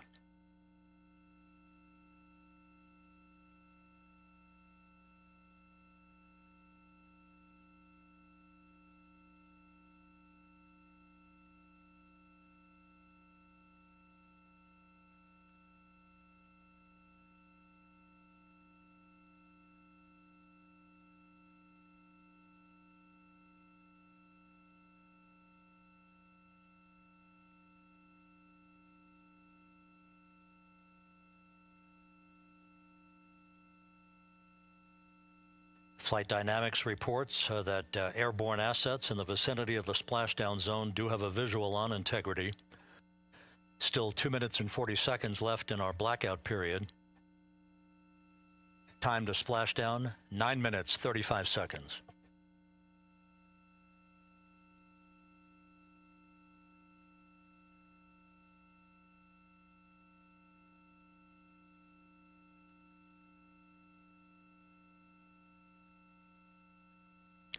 Multiple airborne assets as part of the recovery team all have visuals on integrity.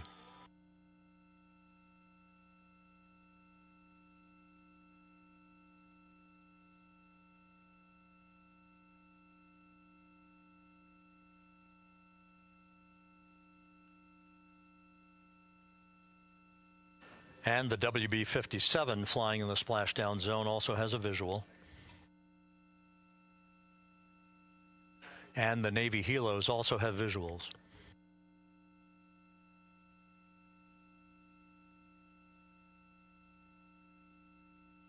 We're still in the blackout period. Still do not have communications from the crew.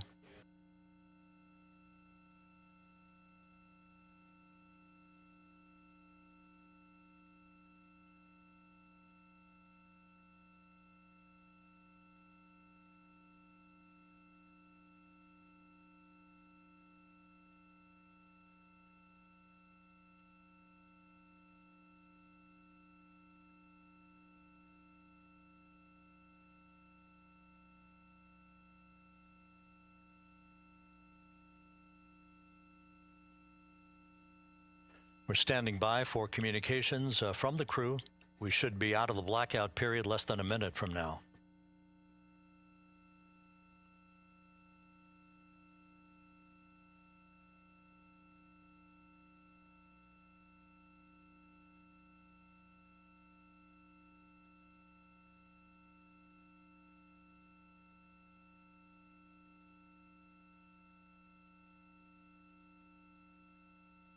We are now processing data from Integrity.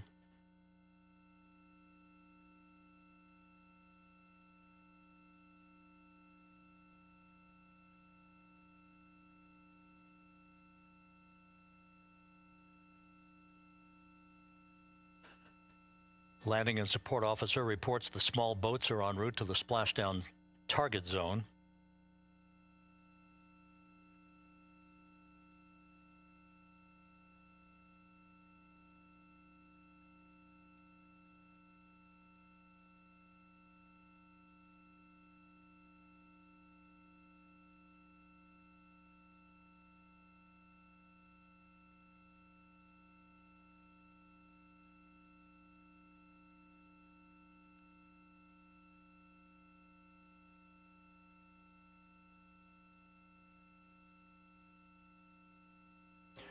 Passing through 150,000 feet, our trajectory is perfect. We're getting intermittent views of Integrity. Still waiting to establish voice communication.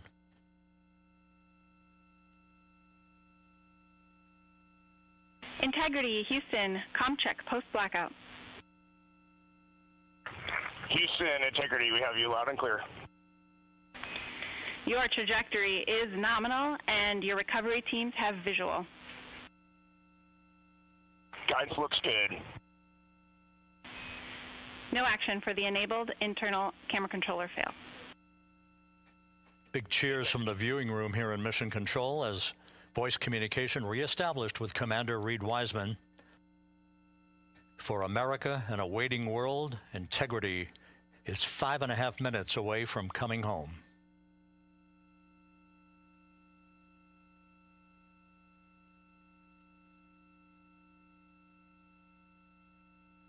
Passing 100,000 feet now.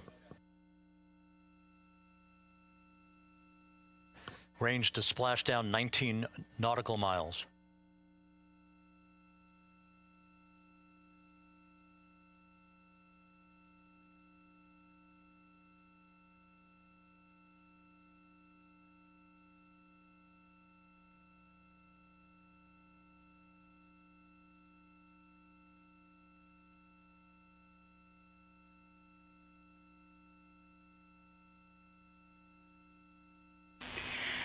Integrity, impact to the camera controller fail is no cab 1 views of the chutes.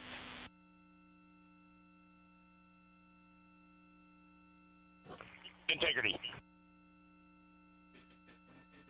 We're processing good data through the GPS system. A good view of Integrity, time to splashdown 4.5 minutes.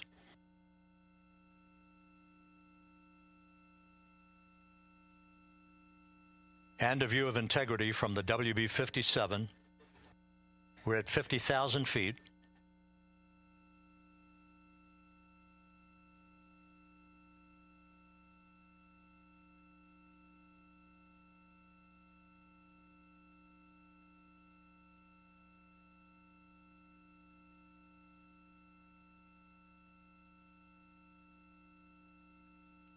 The pyros are armed for forward bay cover jettison.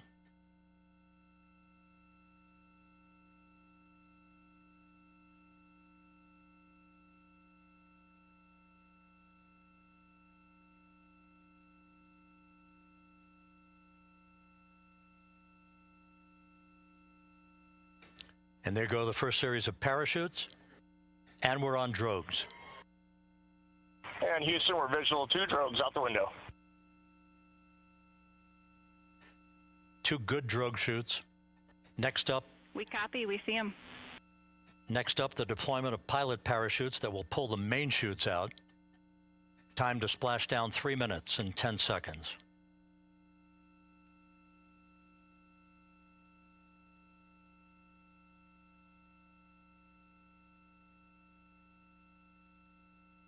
perfect descent rate according to flight dynamics. Good rates on 2 drogues. We see the same on board.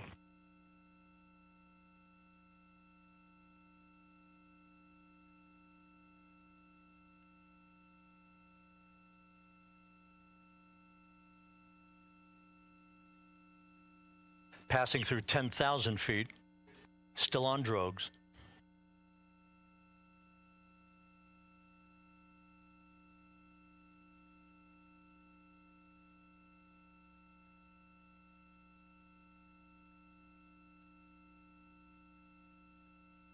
Main chute deploy. We're at 5,000 feet.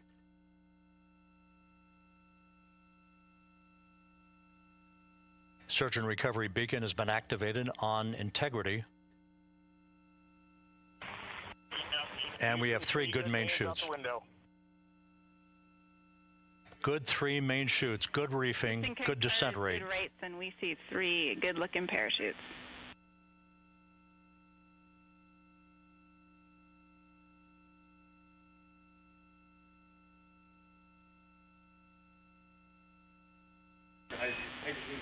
Integrity. Cabin pressure indicates no need for hydrazine checks. Integrity copies. This is a perfect descent for integrity. Its crew sounding hale and hearty on board. Time to splash down 1 minute, 15 seconds.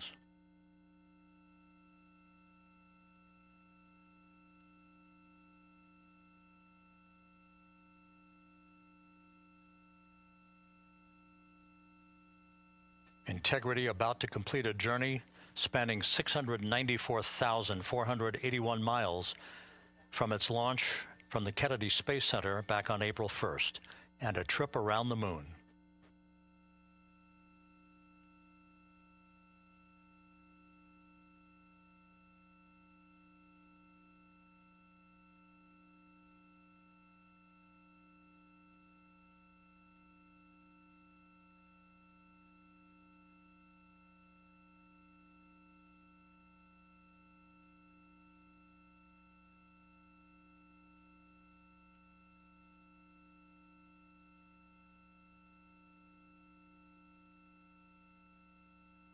Passing through 1,000 feet.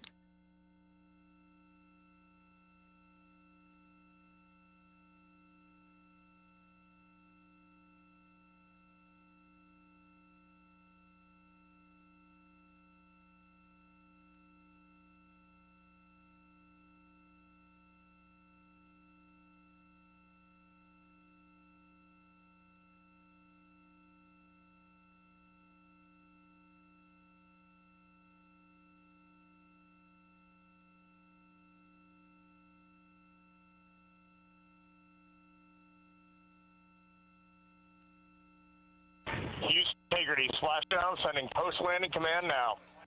Splashdown confirmed. Copy splashdown, waiting on VLDR. Splashdown confirmed at 7:07 p.m. Central Time, 5:07 p.m. Pacific Time. From the pages of Jules Verne to a modern-day mission to the moon, a new chapter of the exploration of our celestial neighbor is complete. Integrity's astronauts back on Earth.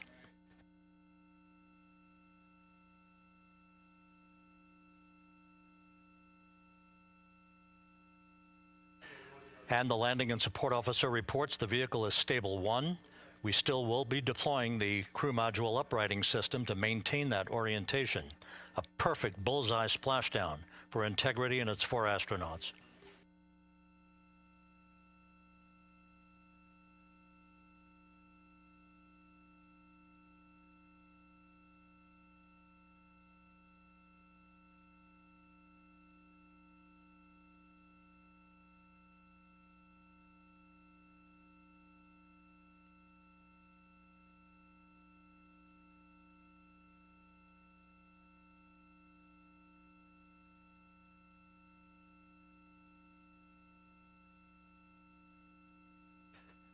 The unofficial splashdown time, 7:07 and 47 seconds p.m. Central Time. We'll get that refined for you.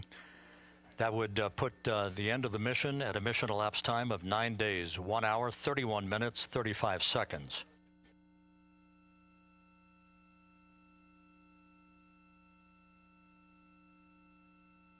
And we're configuring for very low data rate.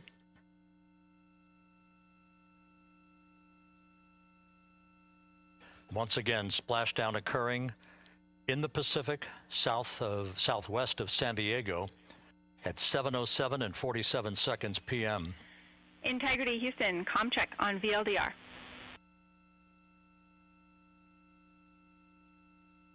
Houston, we have you loud and clear on VLDR. How else?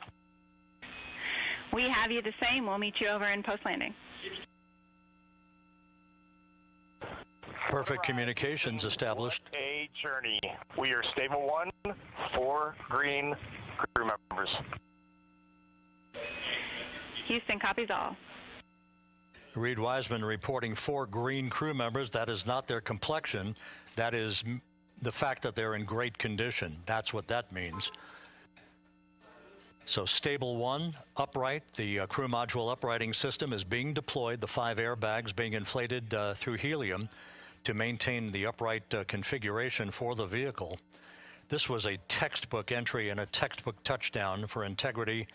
Reed Wiseman, Victor Glover, Christina Cook, and Jeremy Hansen back on Earth after a journey around the moon.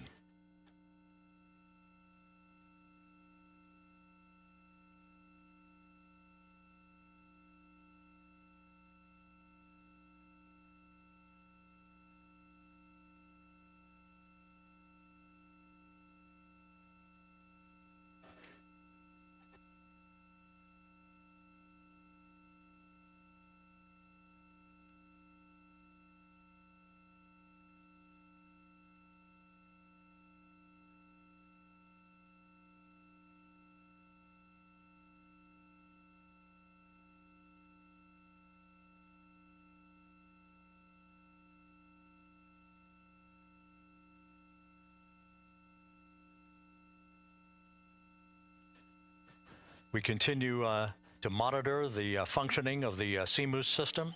The airbags are being inflated to maintain a stable 1 or upright configuration. And there's a good view from one of the naval helicopters hovering overhead. Reed Wiseman reporting 4 green crew members, meaning they're all in excellent shape.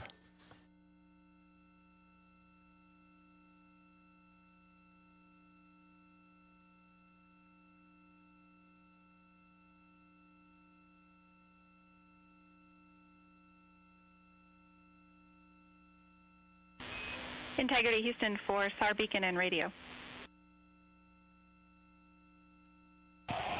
SAR beacon is in for 06 and we're powering the radio now. Go ahead.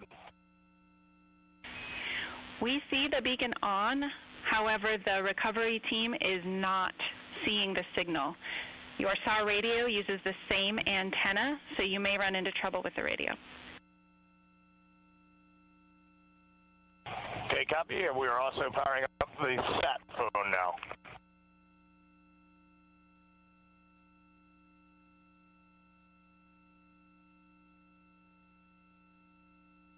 So integrity is in great shape, and as the crew continues its post-splashdown timelined activities on board, Reed Wiseman once again reporting that all 4 crew members are in excellent shape.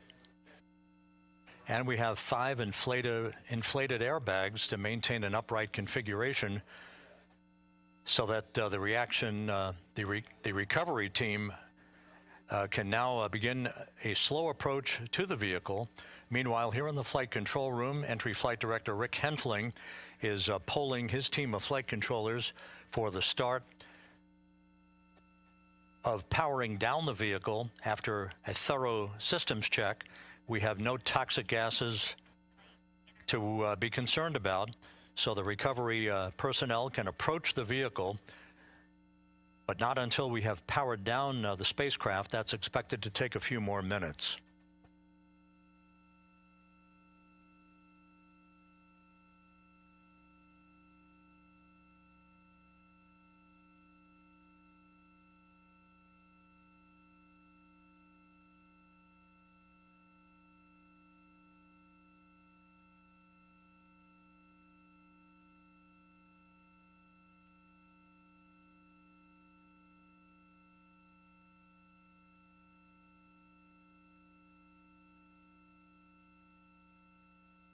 Integrity back on Earth following its historic flyby of the moon.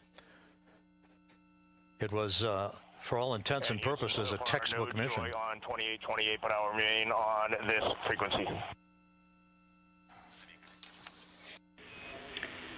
We copy.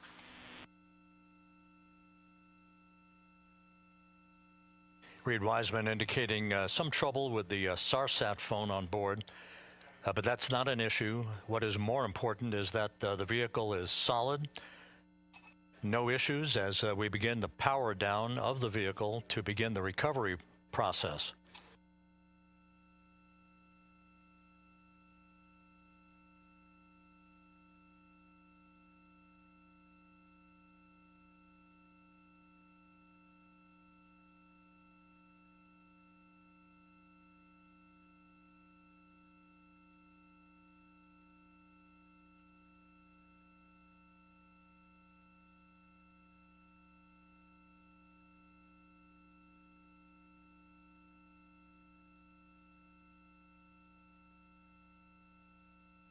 The propulsion officer here in Mission Control reports that we have safed the prop system on integrity.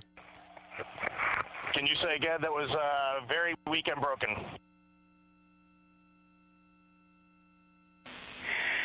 Integrity, Houston did not call.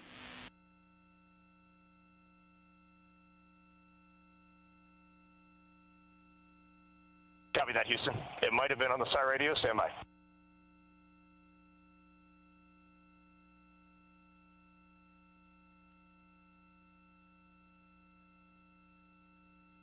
All of the milestones were executed in perfect fashion.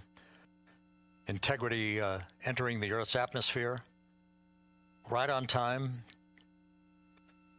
reaching its peak speed shortly after a blackout period began. We emerged from the blackout period, but the recovery imagery airborne assets were able to pick up Integrity's descent almost immediately through entry interface, tracking the vehicle all the way down. And finally, you saw the sequence of chute deployments. First, the forward bay cover being pulled off the top of the vehicle by a series of 3 parachutes. Then the drogue chutes were deployed, followed by the 3 main chutes that slowed the splashdown velocity of Integrity to just 19 miles an hour.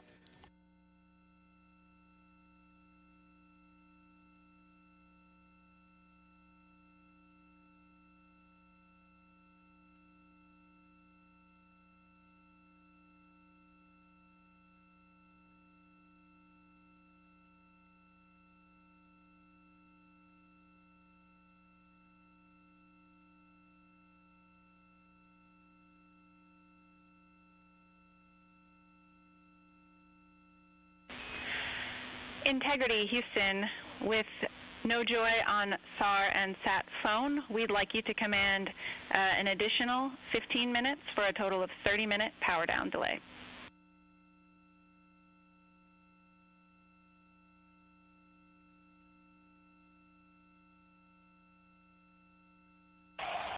All right, Jackie, we have selected T/D+30. No joy on SAR radio or sat phone. And stand by, we have the master diver on SAR radio. Please hold comms. Hey, Lily, excuse me. Hey, Jackie, we just got the master diver on SAR.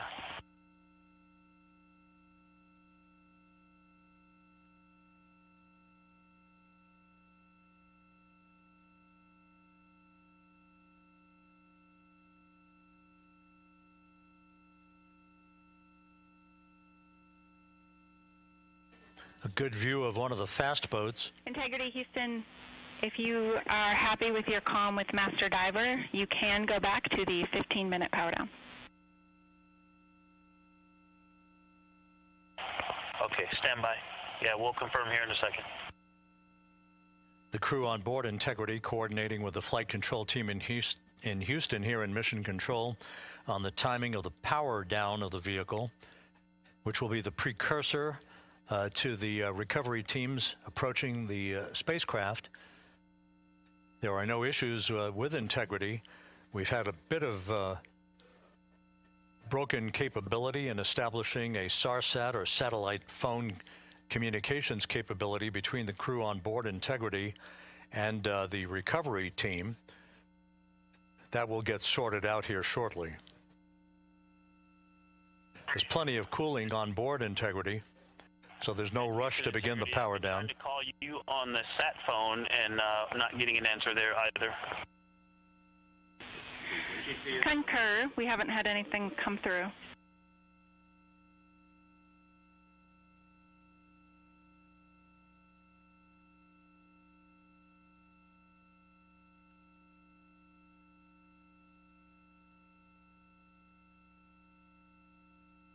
And Houston, if you could relay to recovery that we hear them, but it does not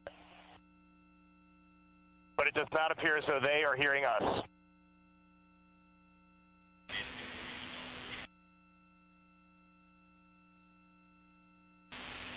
Houston copies, and Reed, just to confirm, you are pushing the PTT on the radio.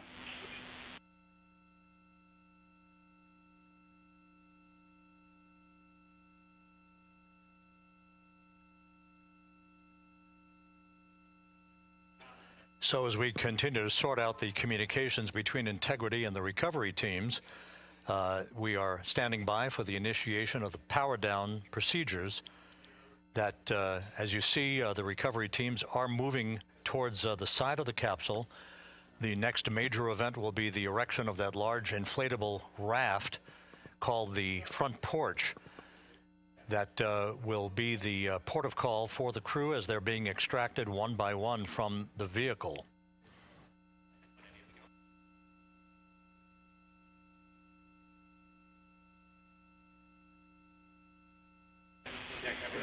Integrity, Houston, for sat phone, we are going to attempt to call you.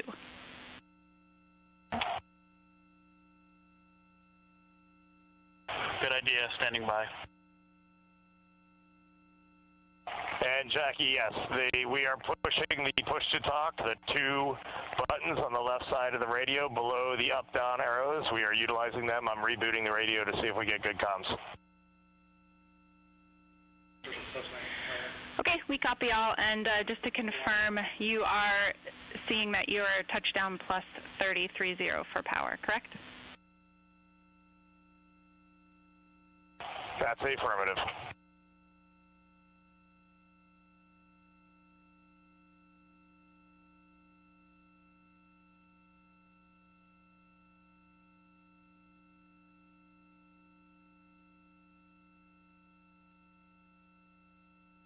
We are trying a backdoor approach to have mission control here call the crew on their satellite phone. This is all part of the coordination for the power down of the vehicle that will initiate the actual recovery operation. The first boats with the Navy divers on board are standing by, waiting to close in on Integrity to begin the process of erecting the large inflatable raft. That's called the front porch. That will be where the astronauts are extracted from so that they can have a few minutes to get their land legs back before they're hoisted aboard the Navy helicopters for the flight back to the deck of the USS John P. Murtha.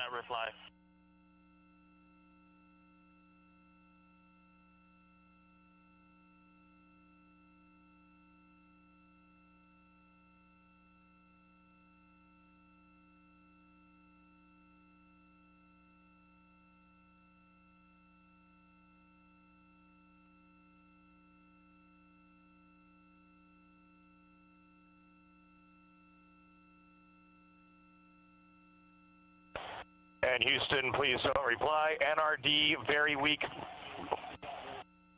but readable. Master diver, we can hear, but they cannot hear us.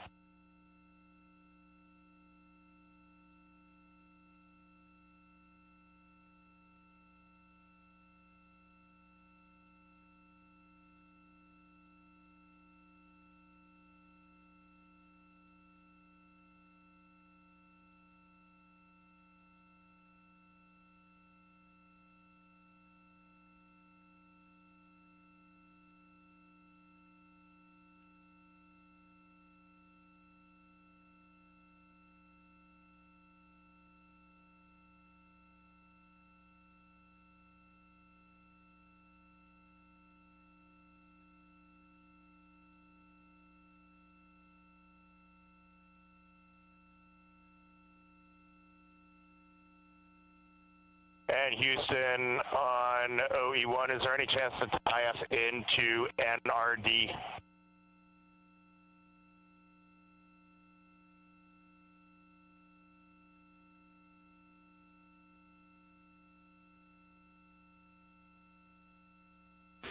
Checking.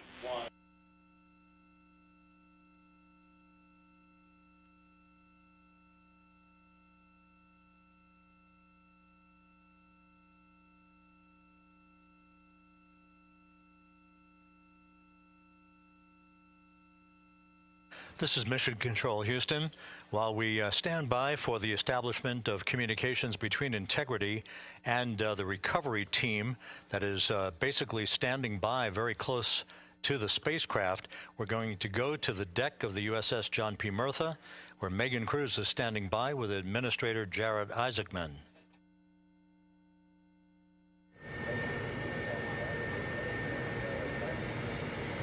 Hey, Rob, yeah, just such an honor to be able to be here on the ship, to be able to share and experience this moment with everyone together. And of course, as you just said, yes, here with NASA Administrator Jared Isaacman. Administrator, how did you feel getting to witness this and seeing NASA at its best?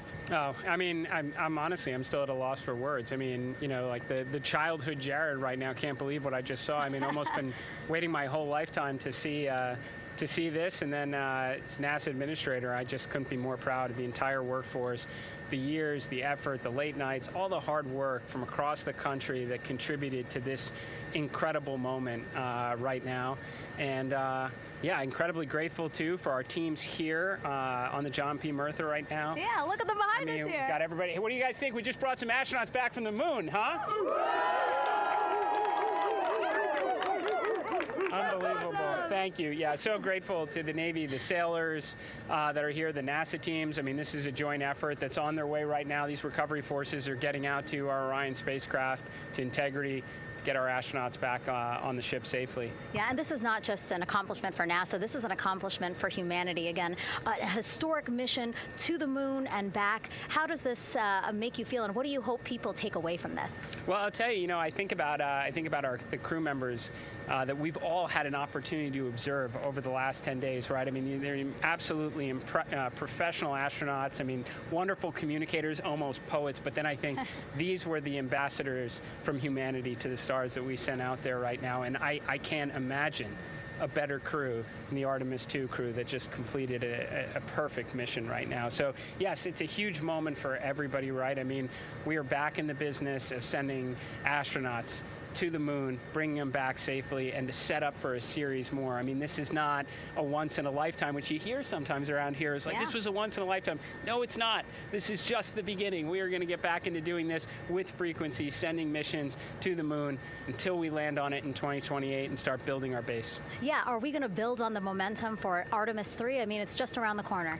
Absolutely. So, I mean, that's, you know, part of me too. Like, I can't wait to get the crew off of Integrity right now, but also getting Integrity back on this ship so we can start taking a look at it, because all that data is so precious to us right now. I mean, we are going to definitely want to take a good look at the thermal protection system. We're going to want to download all the data they couldn't transmit back to us and use that to inform Artemis III. But we're already making progress, right? You had SRB segments already showing up at KSC. Core stage for Artemis III is rolling out on April 20th. We're getting Mobile Launcher 1 back in vehicle assembly building. So yes, there is a lot to celebrate right now on a mission well accomplished for Artemis II, and at the same time, we got to start getting ready for 3. Amazing. And last question, you know, for people who joined us for all 10 days to see what we can accomplish together with our international partners, what do you think about the fact that we're going to keep doing this more and more and more? It's incredibly exciting. I mean, yes, it's the contributions, like the best and brightest across the NASA workforce from across the country, our industry partners, our international partners. We had a Canadian Space Agency astronaut on board in Jeremy. We had the European Service Module. And you think, in the days leading up to this launch, I mean, 48 hours prior to launching Artemis II, I was meeting with the Italian Space Agency. We signed a memorandum of understanding to build a habitation module on the moon. I mean, you have countries, all of our allies, allies and partners coming together saying, we are committed to this effort. We are returning to the moon. We're doing it to stay. We are building that enduring presence. We are going to master the skills on the surface of the moon so someday we can undertake missions to Mars. It's just an incredibly exciting time, and we're not going at it alone. We're bringing everybody along with us. Absolutely. And speaking of everyone, one more time, we're going to ask the crew here, you guys ready to land on the moon? Awesome. I love that. Okay, well, thank you so much, Administrator. Appreciate you being here. We're, of course, going to stay on to watch the crew get extracted from Orion, so stay tuned, and we'll see you back here shortly.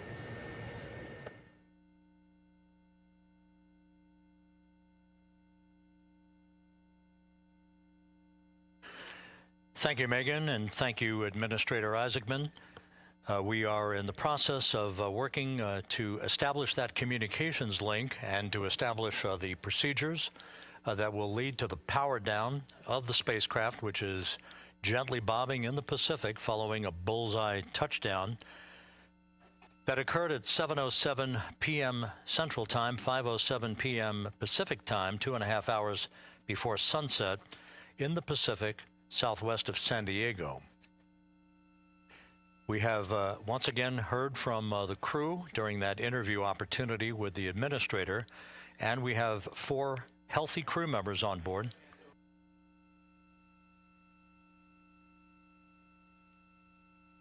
We now have confirmation that the vehicle has been powered down as per the procedures. So we have vehicle powered down, and the flight control team here in Houston, Flight Director Rick Henfling, has handed over mission authority to the Exploration Ground Systems team out in the Pacific. Now, we will physically not get off console with this team until the crew has been extracted into the front porch, that inflatable raft that will be erected along the side hatch of Integrity. So we're standing by for that in the next step in the recovery procedures. But everything is in great shape, and we have 4 healthy crew members on board the vehicle.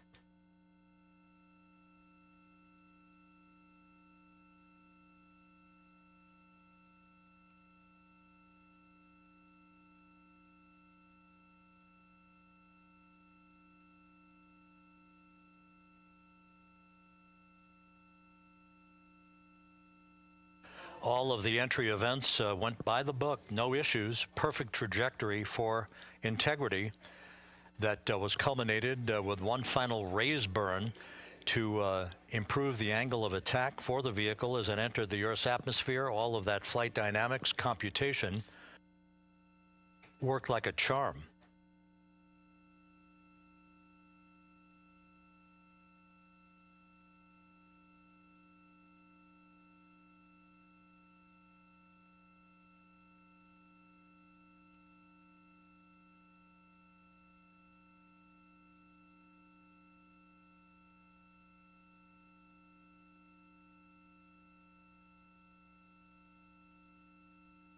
So we are standing by for the recovery team to approach Integrity and begin the process of erecting that inflatable raft called the front porch, which will see the crew members be extracted from the hatch of Orion into that inflatable raft before they're hoisted aboard 2 Navy helicopters in a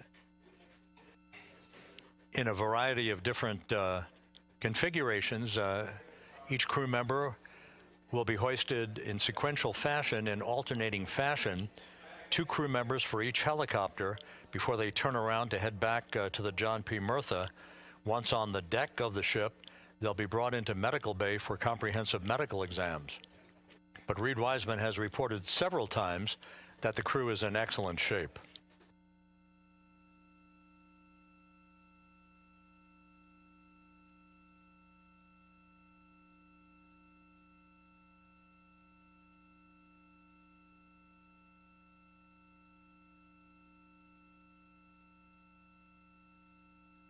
So just to recap, it has been some 26.5 minutes since the splashdown of Integrity in the Pacific. The vehicle is in excellent shape. It performed like a champ all the way down through the Earth's atmosphere. All of the vehicle functions were checked off in excellent trip hammer fashion. The parachutes all deployed as planned. Splashdown occurring at 7:07 p.m. Central Time, 5:07 p.m. Pacific Time.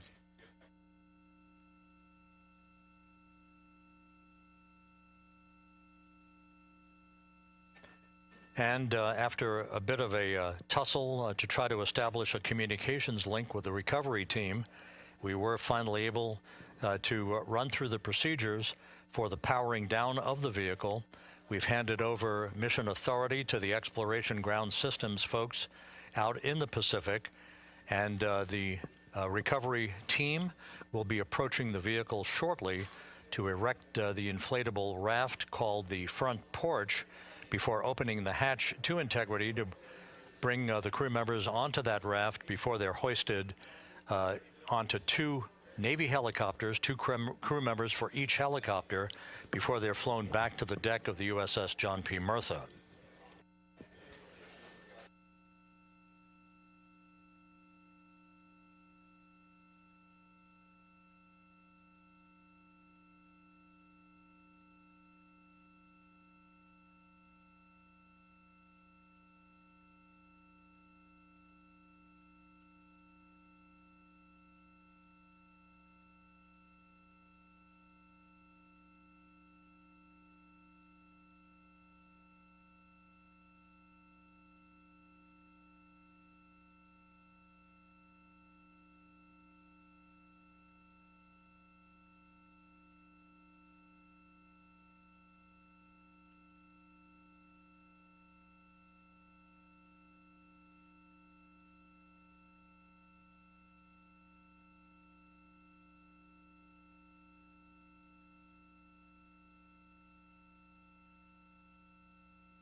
This is Mission Control Houston. After talking to the flight dynamics folks, we have a bit of a refinement on the splashdown time for you.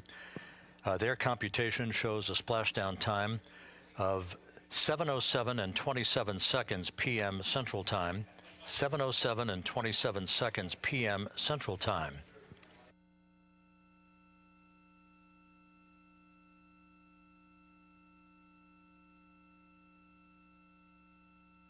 That would equate to a mission elapsed time of 9 days, 1 hour, 32 minutes, and 15 seconds.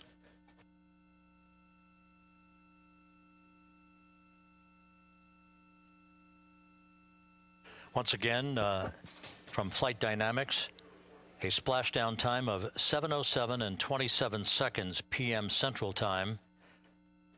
That would equate to a mission elapsed time of 9 days, 1 hour, 32 minutes, and 15 seconds.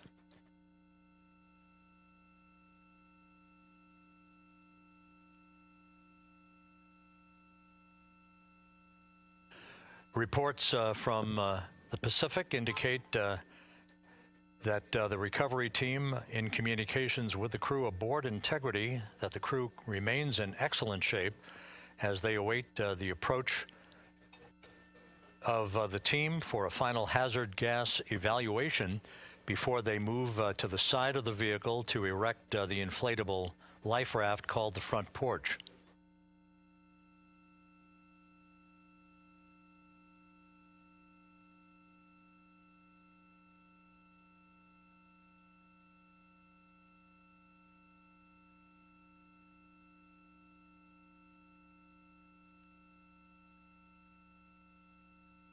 Again, no issues with Integrity. The vehicle is powered down. All of its systems are now safed.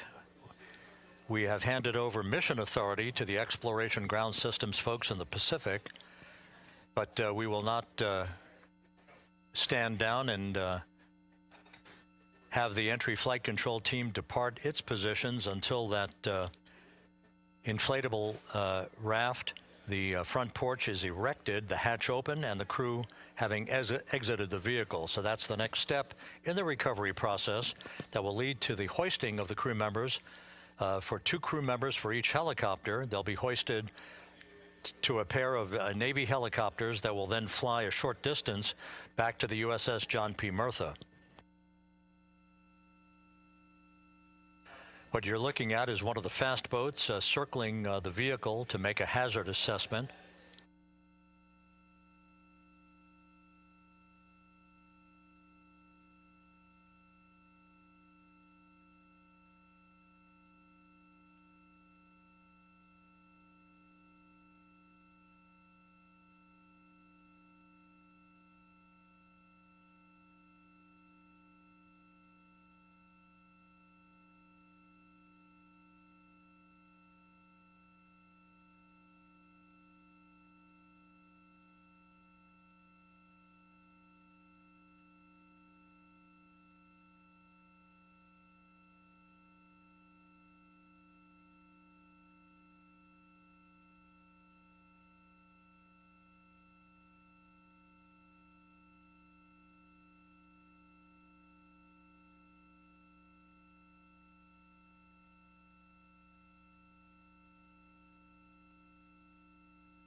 This is Mission Control Houston. Once again, you're watching the initiation of the recovery of the Artemis crew aboard Integrity. All of the Navy divers and the fast boats are now approaching the spacecraft after conducting a hazard assessment. The vehicle has been powered down. Entry Flight Director Rick Henfling now waiting for the life raft, the front porch, to be erected along the side of the vehicle so that the hatch can be opened and the crew members extracted from Integrity, soon to be hoisted one by one into a pair of Navy helicopters for a short flight back to the deck of the USS John P. Murtha. If you missed it earlier, we talked to Flight Dynamics and received a more official touchdown time or splashdown time, as it were, of 7:07 and 27 seconds p.m. Central Time, 5:07 and 27 seconds p.m. Pacific Time. That would equate to a mission elapsed time of 9 days, 1 hour, 32 minutes, and 15 seconds.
Continuing to get excellent views from the imagery assets out at sea in the Pacific of integrity. We continue to get good reports from the landing and support officer, who's in contact with the recovery team, that the crew is in excellent shape, no issues.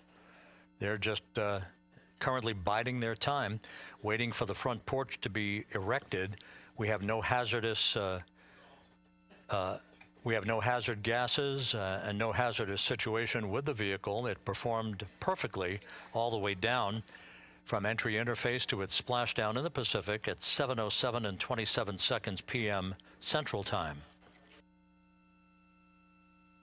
And as you can see, the first phalanx of recovery personnel now pulling up alongside of integrity.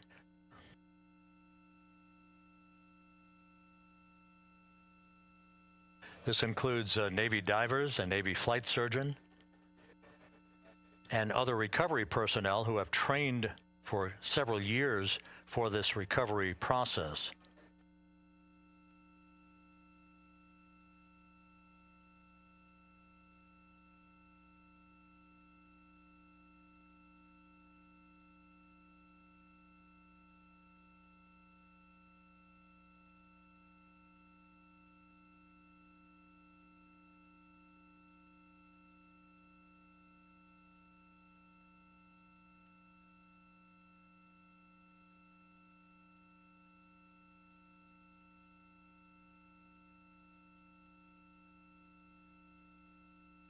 At this hour, some 41 minutes following splashdown, The vehicle has been powered down. There's no hazardous gas emanating from the vehicle. That's why the first team of recovery personnel has been able to pull alongside Integrity.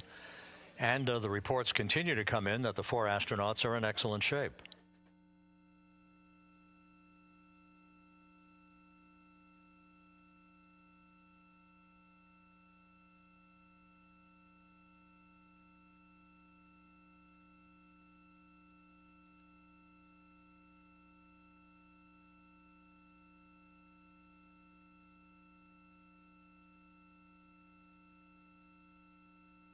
Yes.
This is Mission Control Houston, continuing to watch the initiation of the recovery of Integrity's astronauts.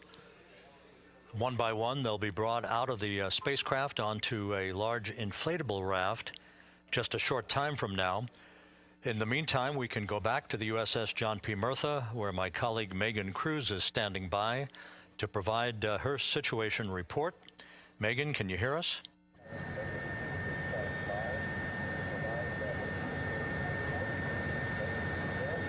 Hey, Rob. Yes, I can hear you. Thank you. Yeah, we're back here on the bow of the recovery ship where there are still plenty of people peering out into the water. We are not very far from the action everyone is seeing on their screen now. The Orion spacecraft, Integrity, in the ocean, surrounded by a number of recovery boats.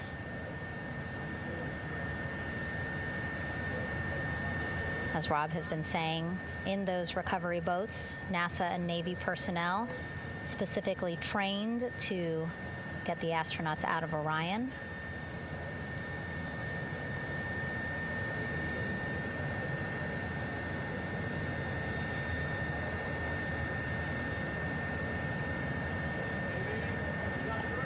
In some of our wide shots, you can probably see that there are 6 boats out in the water. More than 40 people out in the water right now on those boats.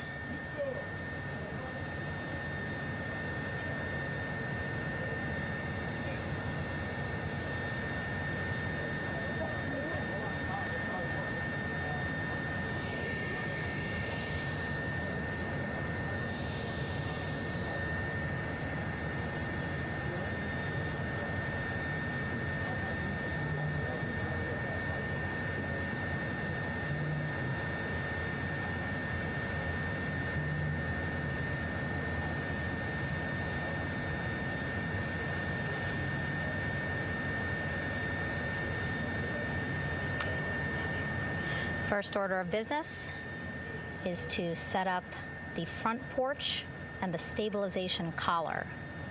You might also hear it referred to as a stab collar. Basically just to make sure that Orion stays upright, doesn't sway in the water too much, again, to make it easier for recovery forces to get the astronauts out.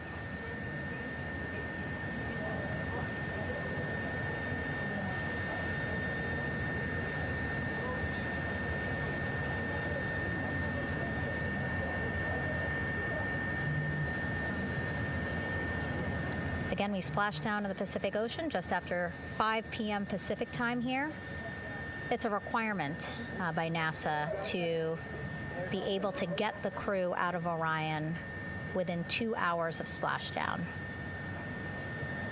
So doing great on time so far. Plenty of time. No rush either. I was speaking to NASA flight surgeon Rick Schuring earlier in this broadcast, and he said to me, no rush to get the crew out. Just want to make sure that they're feeling good, and whenever they're ready to take their step out of Orion and onto that large raft, the front porch, folks will be ready.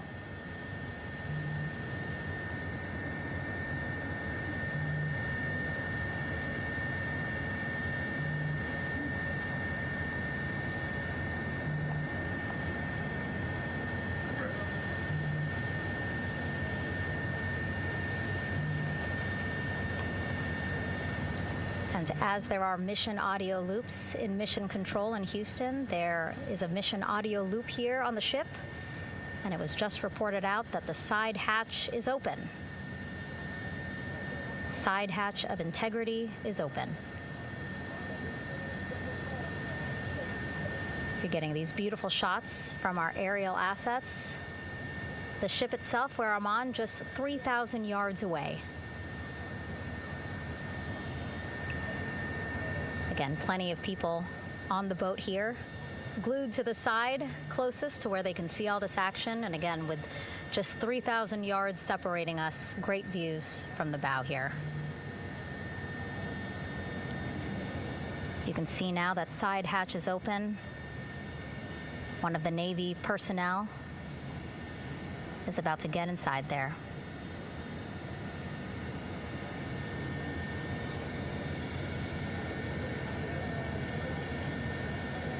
In they go. In total, 4 will go into Orion. So it'll be a little bit of a tight squeeze, but the goal is to have a recovery personnel with each astronaut assessing them.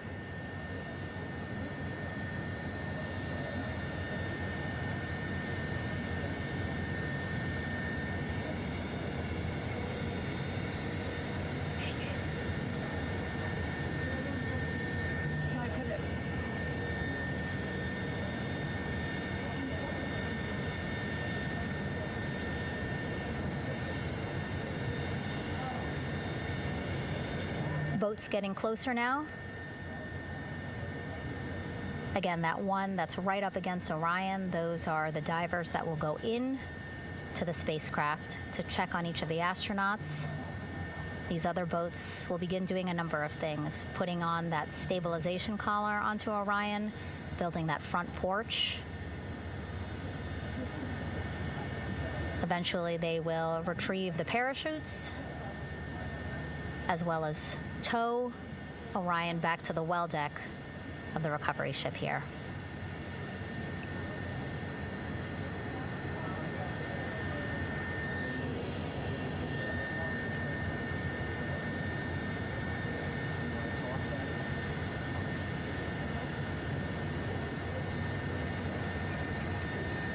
And so as we wait for the Navy and NASA personnel to get their assessment of the crew inside of Orion, why don't we toss it back to Rob for an update?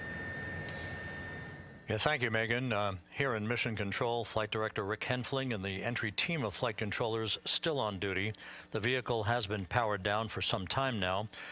There are no hazardous gases emanating from integrity. That, of course, allowed the recovery personnel to approach the vehicle and then open the hatch to begin the initial medical assessment of the crew, as you just indicated. Now we're standing by for the erection of that inflatable raft, the front porch, alongside of the vehicle that will enable the crew to be extracted one by one onto the raft, have a moment or two to get their land legs back before they're hoisted into 2 hovering Navy helicopters, 2 crew members for each helicopter, for a short flight back to the deck of the USS John P. Murtha.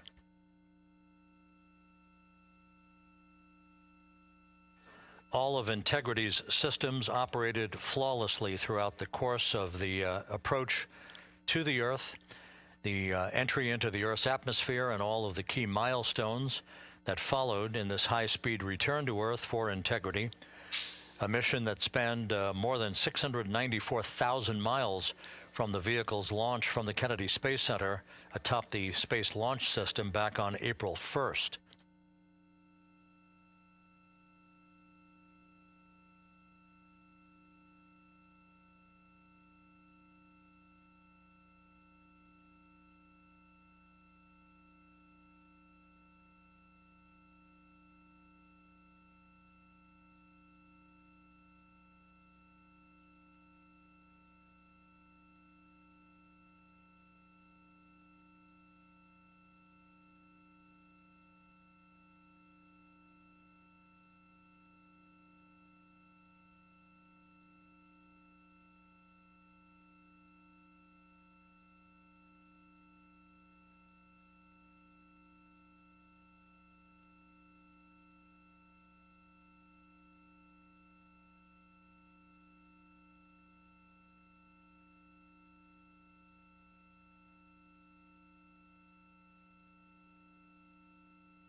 As we mentioned at the top of the broadcast, the last time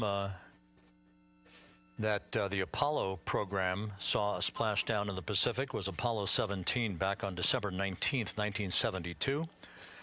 So for the first time in 53 and a half years, we have reenacted that with the arrival of Integrity's astronauts as they flew around the moon in that historic lunar flyby that began with a trans-lunar injection burn that took them out of Earth orbit following 24 hours of a high Earth orbit trajectory. The high Earth orbit trajectory enabled flight controllers here to have a full 24 hours to evaluate the systems on Integrity and the condition of the crew before they would commit to flying to the moon.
With the side hatch of Orion having been opened to set the stage for the erection of the inflatable life raft, known as the front porch, to be erected alongside the spacecraft for the extraction of the crew.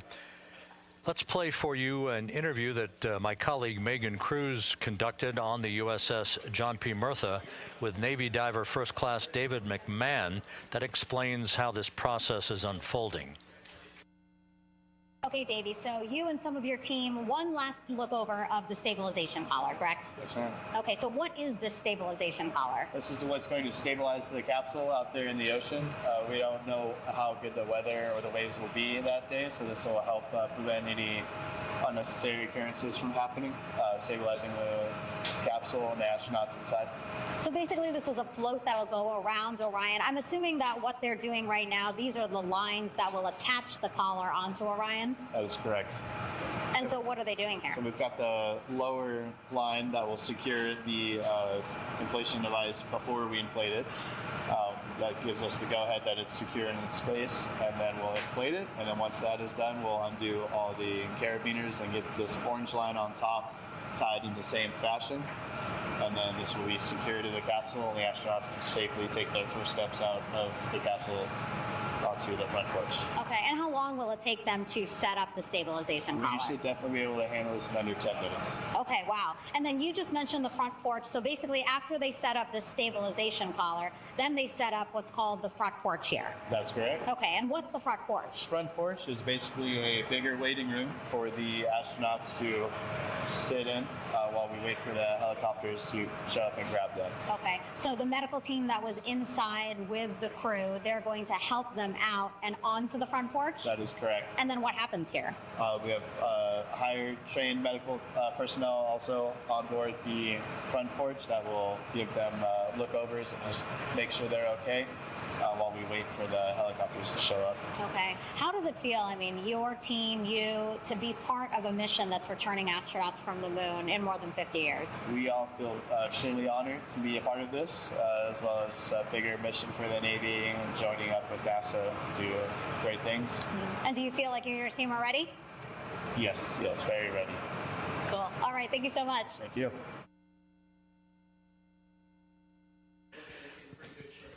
Once again, the recovery operations are continuing out in the Pacific.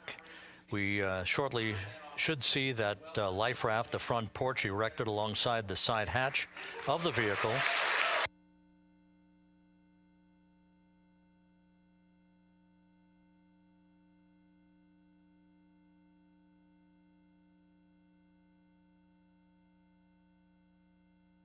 A number of flight controllers have come into the flight control room to receive congratulations from Entry Flight Director Rick Henfling. But we're going to stick with our operations out in the Pacific as we await the extraction of the 4 crew members who are reported to be in excellent condition.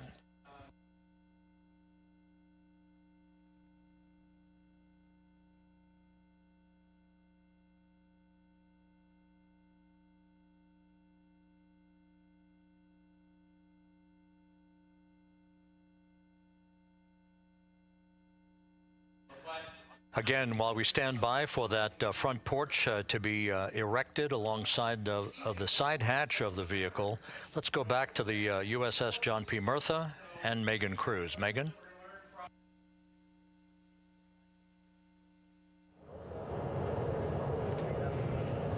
Hey, Rob.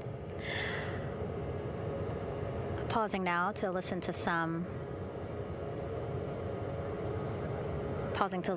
internal audio loops. Again, the operations team here on the ship communicating with everyone out on the water.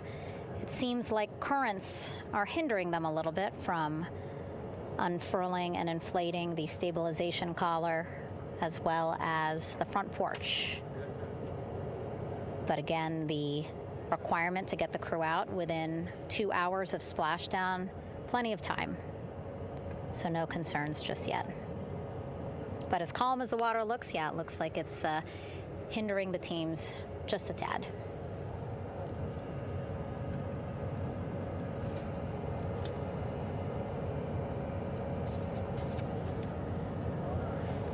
You can see in some of our shots that side hatch still open. Again, inside there are now 8 people inside. 4 divers, Navy divers, all with medical training, each assigned to an astronaut each. Making sure that they're comfortable, feeling good.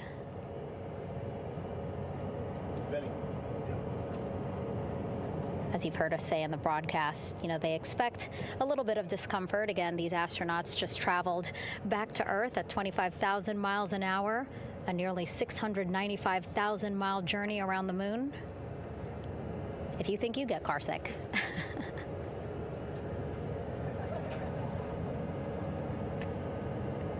Again, 6 boats out there, lots of gear with them, just in case, right? As we said, the crew reported feeling great, but again, all those folks out there in case they weren't, right? NASA is all about making sure we think about every situation that can happen, and so, of course, wanted to be ready in case any of our astronauts needed more medical attention while out there in the water.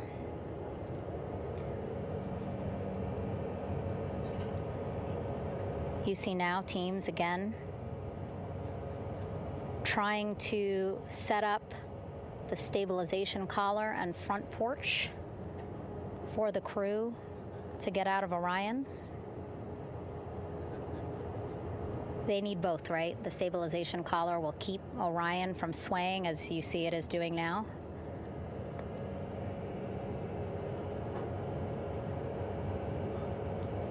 And then they will connect the front porch to the stabilization collar so that the crew can take 2 steps and they will be in the front porch.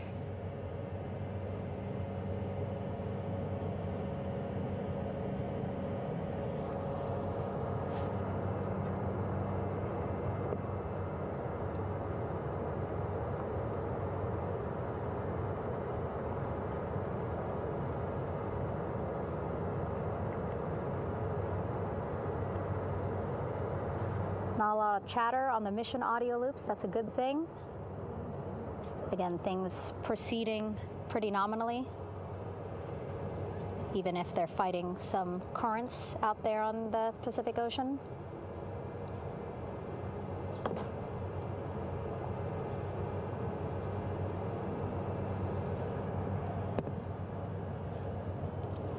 Again, the goal, setting up the stabilization collar and the front porch so that the crew can rest comfortably in the front porch, get placed into harnesses so that 2 helicopters can lift them off the front porch and onto the USS John Murtha here.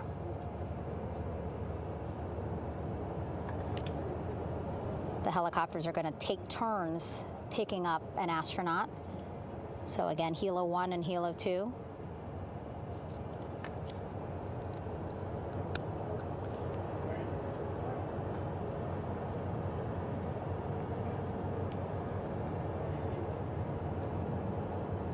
Okay, and the recovery team here on the ship just got a report from the undersea medical officer who is inside the capsule with the crew. He is reporting all 4 members are green. All of our 4 astronauts, Reed, Victor, Christina, Jeremy, green, meaning they are feeling great, not the complexion of their skin. They are feeling great, happy to be home, and ready to be extracted as soon as possible.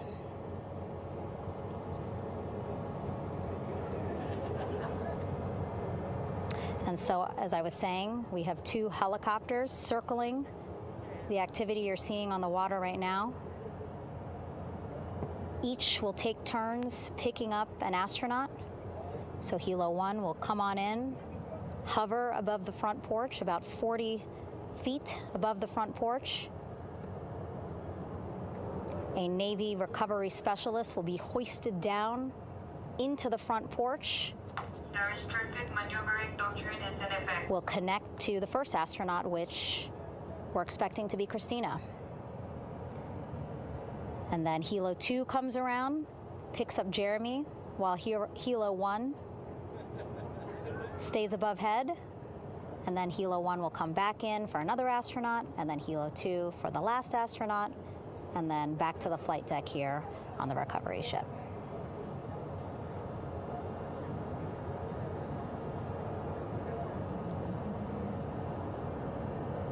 I was talking to Assistant Artemis Recovery Director Paul Sierpinski. He said helos are a much quicker, safer way to get on board. They did actually consider boats, but then if you think about it, longer time, the crew would have to move through more of the ship. This way the helos will give a more direct, quicker route to the medical bay for our 4 astronauts.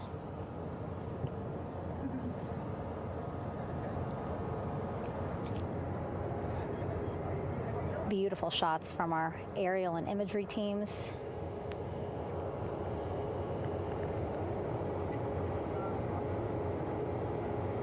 Clouds have dissipated for a clear view from the bow of the recovery ship here.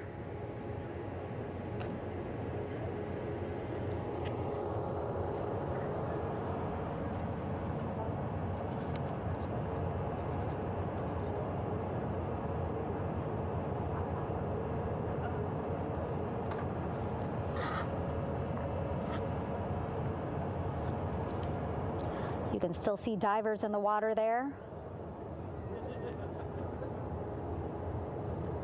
Encircling Orion, that is that stabilization collar we've been telling you about. As you saw in that interview just a few minutes ago, they have to first connect it to Orion, and then once it's secured onto Orion, they can inflate it, and then they'll further secure it with other harnesses and lines.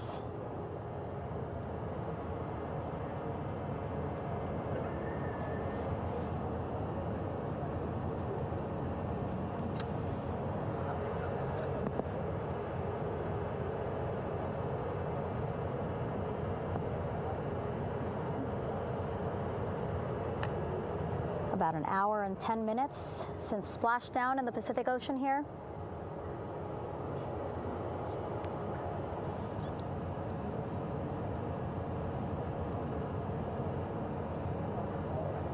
Reed, Victor, Christina, and Jeremy back home after a history-making mission to the moon and back.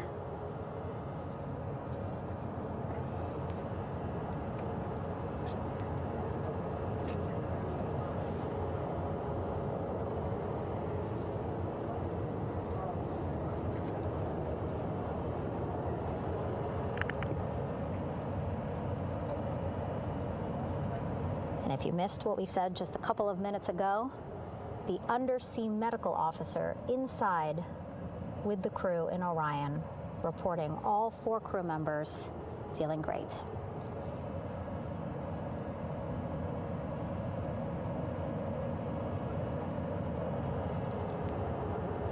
Progress being made there on the stabilization collar. It looks like they are beginning to inflate it.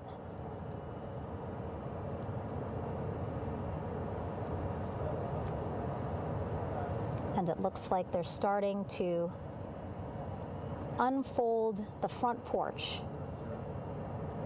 in order to get that into the water here shortly and inflate that as well.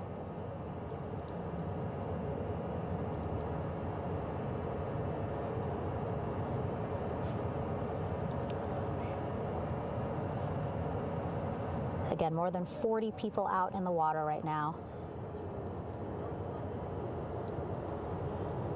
And those Navy and NASA personnel have been in the water for now about 4 hours.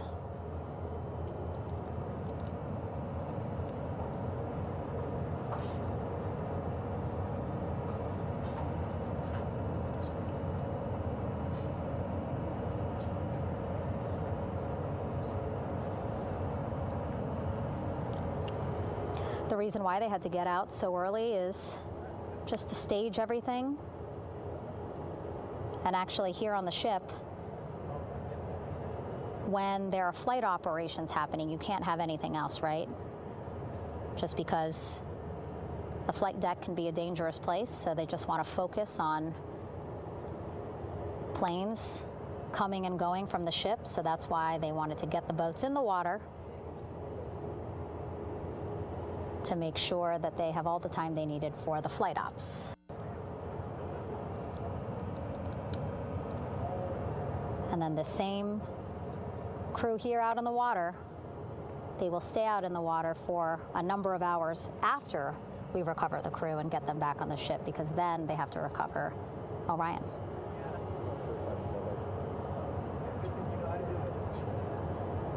All right, that stabilization collar looking good around Orion. We're now seeing some recovery personnel getting on to that collar. Again, they need to further attach it to Orion to make sure that it can really prop up the spacecraft. It's basically lifting it up off of the water just a tad. Again, so it's not so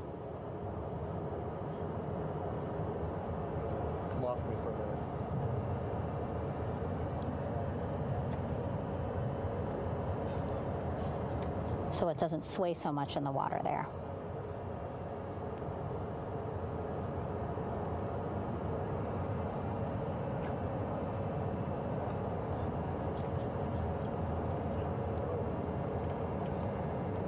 And now that front porch looks like it's nearly fully inflated as well. You can see a much larger surface area.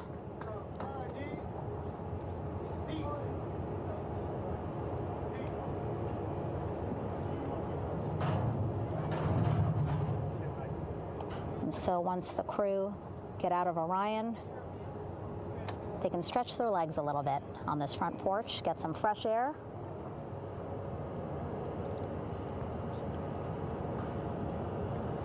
And enjoy this beautiful day here on their home planet.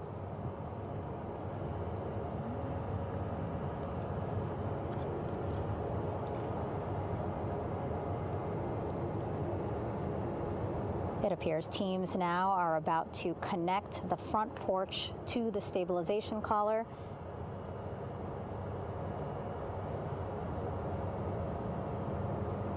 And at that point, when both are secure, we should soon see astronauts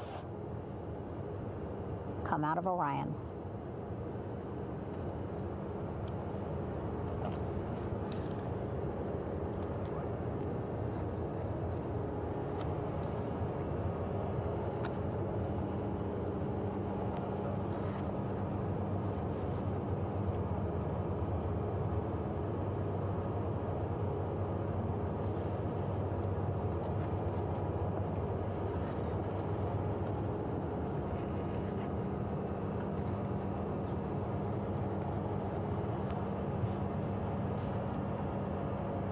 All these views you see also being fed to the Landing Force Operations Center here on the ship.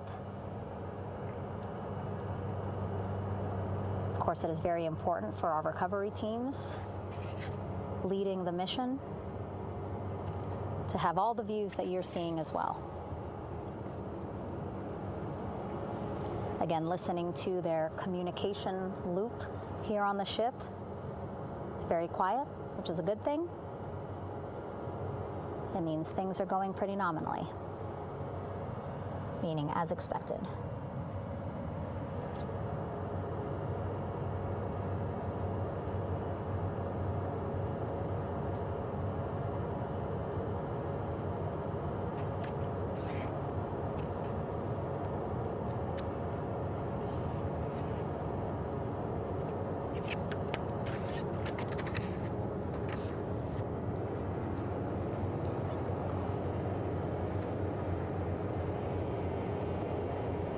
Again, all this activity happening just 3,000 yards away from the ship. So that means this will be a very quick flight back on the helicopters for the crew. 2-3 minutes, and then they'll be back here on the ship. I know.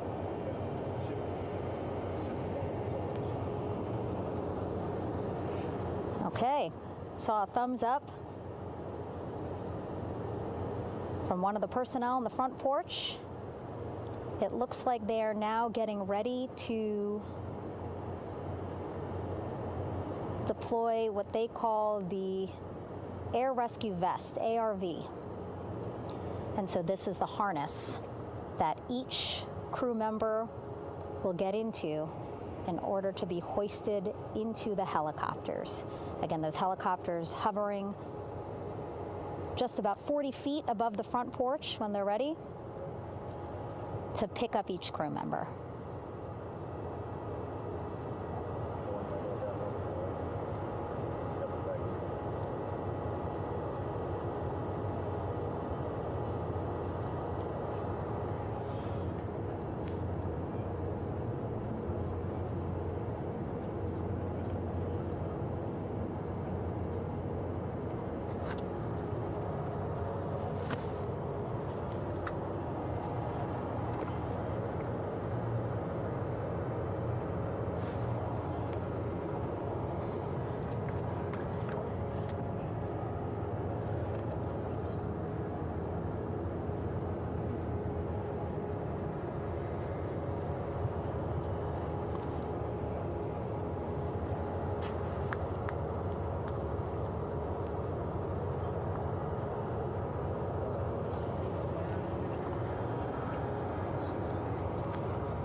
This is Mission Control Houston. Behind me, a fairly raucous scene as hundreds of flight controllers have poured into the flight control room here. This is reminiscent of the scene after the final shuttle mission of STS-135, although that was the end of a program. This is only the beginning of a program with the textbook splashdown of Integrity and its 4 astronauts. We're standing by for the crew to be extracted from the spacecraft. Entry Flight Director Rick Henfling invited all of these flight controllers who have contributed to this mission to enter the flight control room to have an opportunity to receive well wishes and to share the mutual glow that exists in the wake of a textbook mission for Integrity. On the front screen here in Mission Control, a sign that says "Welcome Home, Integrity," taking humanity back to the moon, going further, and returning safely to Earth. So all of that jubilation, part of the post-splashdown activities, even as we await the crew being extracted from the vehicle to be hoisted onto Navy helicopters for the trip back to the USS John P. Murtha.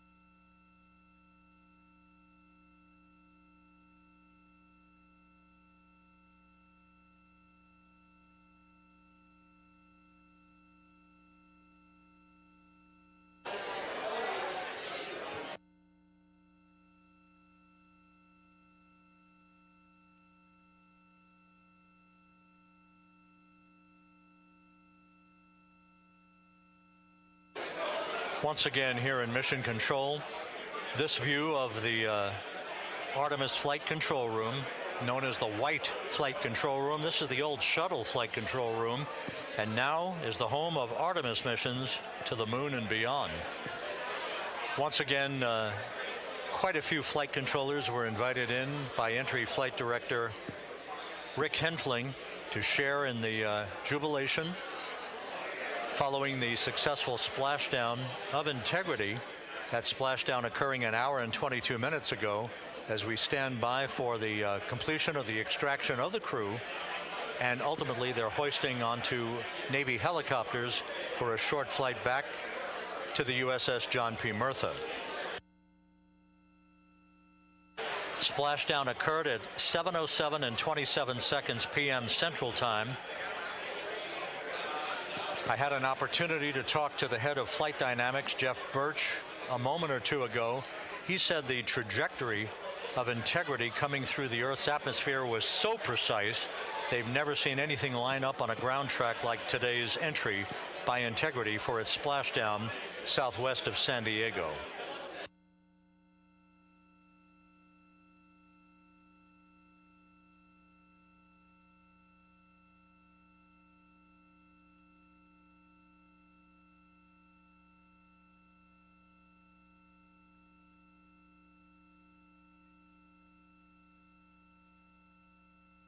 And the initial, you can hear it.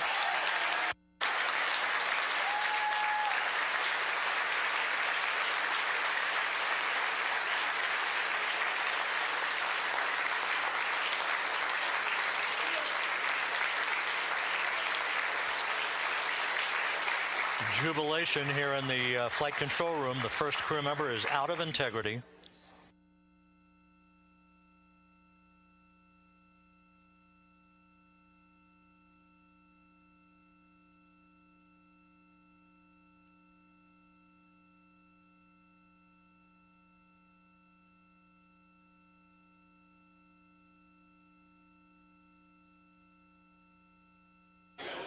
We are expecting the other crew members momentarily to be extracted.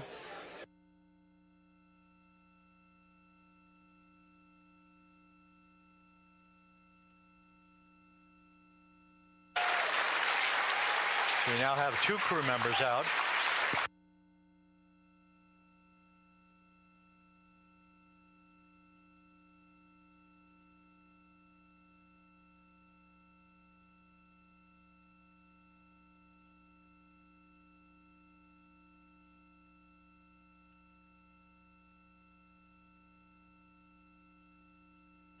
Two crew members out, 2 to go.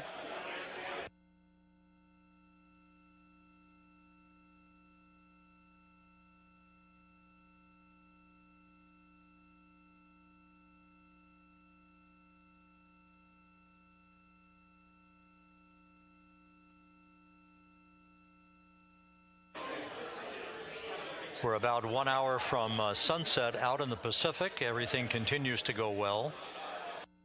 Integrity's systems function perfectly during its entry back to Earth. And Reed Wiseman, the commander who will be last out of the vehicle, reported that all the crew members were feeling very well.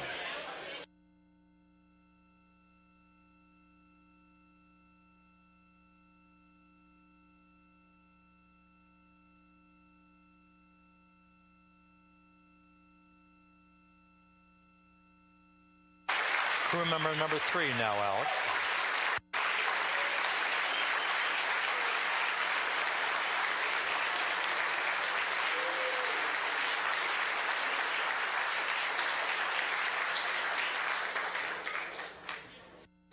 And now standing by for the commander, Reed Wiseman, who will be last out of his ship. Bobbing in the Pacific under almost ideal conditions, Integrity spanned 694,000 miles during its journey from launch to splashdown.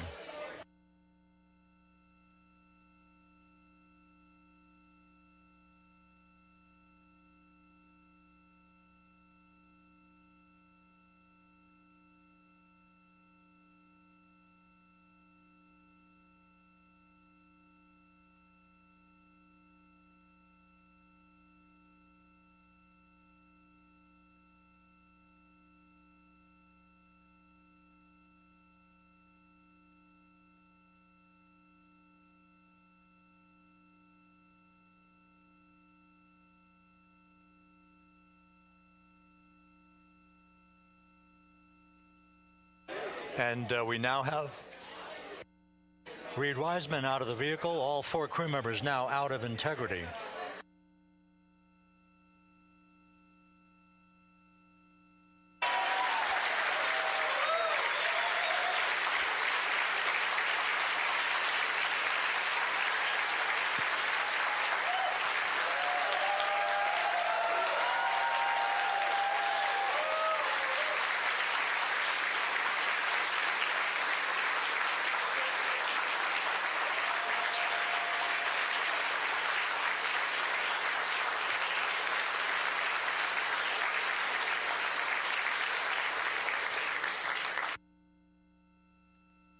Once again, all 4 crew members now on the front porch, and the procedure to begin hoisting them up to these 2 Navy helicopters hovering overhead will begin shortly.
This is Mission Control Houston. The mission is over, but the melody lingers on as jubilation continues here in the flight control room. We should be expecting NASA's Associate Administrator, Amit Kshatriya, to be joining us shortly for a short interview while the recovery operations continue out in the Pacific. So we'll stand by for that. And then we'll turn it back over to Megan Cruz aboard the USS John P. Murtha.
This is Mission Control Houston here in the Artemis Flight Control Room. A number of flight controllers basking in the glory of the successful end of this mission that carried 4 astronauts around the moon on a lunar flyby, and the first test flight of Orion with crew members on board. Splashdown occurring an hour and 32 minutes ago after a flawless descent back into the Earth's atmosphere for the vehicle. Its 4 crew members in good shape, simply enjoying their time right now on the front porch, as it were, the inflatable raft alongside of their Integrity spacecraft. We're expecting Amit Kshatriya, the NASA Associate Administrator, to join us here momentarily for a brief interview before we turn it back over to Megan Cruz aboard the USS John P. Murtha, the recovery ship.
This is Mission Control Houston.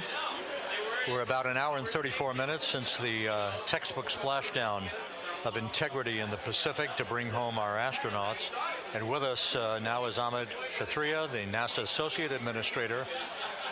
Amit, a little bit of history made tonight, a little bit of history made over the past few weeks. Your thoughts as this team here basks in the glow of what they just accomplished? Yeah, Rob, we're here in the control center, and it's kind of overrun with jubilant folks in the Mission Control Houston, as well as engineering, and folks that just want to be here, part of it, as we watch our crew get extracted from the vehicle. And, you know, my thought is always, always, always about these teams, the team that's in the water right now, pulling the crew out, the team here in Houston that worked so hard over the last 10 days, no sleep to get this done. You know, we still have some work to do to get the crew to the med bay here on the ship. They all look great coming out, so hopefully that won't be too long. You know, I think we saw the administrator on the boat too, giving his thanks to the Navy team on the Murtha, which they're just an incredible group of sailors. I was able to visit with them a couple weeks ago. And then if you pull it all the way back to the workers and the folks that joined the rocket at Michoud, that made the heat shield tiles that held together tonight, that stacked the vehicle in Florida, that integrated the vehicle in Denver, that fired the engines in Stennis, that fired the boosters in Promontory. I mean, this is the entire team, coming together and being tested by the environment that this machine went through, and they did it right. The work was good. They did it right. You've said in a number of briefings, of course, and in other forums that this is just the first step. The cadence has to step up, as the administrator has indicated. Now, it's a little early for the full report card on how integrity did, but did this mission ultimately, from your eyes view, exceed expectations? It absolutely did. I mean, I was waiting to talk about this until we're in the water, and I think we still have, again, work to do to bring it in and really kind of go through it bolt by bolt and see what we learned. But I mean, so far, given what we learned during the mission and given how we performed on ascent, on entry, I always think about energy in terms of the states that you worry about the most, and every time we put these machines through these incredibly energetic states, they came through. So I'm fairly confident that we made a big step tonight to get us on the path towards the surface. I think the path to the surface is open now. We do have to do all the work, and we'll make sure we talk about that as cleanly as we can. We learned a few things during the mission, but I have to tell you, this was an incredible test of an incredible machine. From an American psyche standpoint, the Empire State Building was lit up red, white, and blue tonight. Our coverage was seen on baseball stadiums around the major leagues.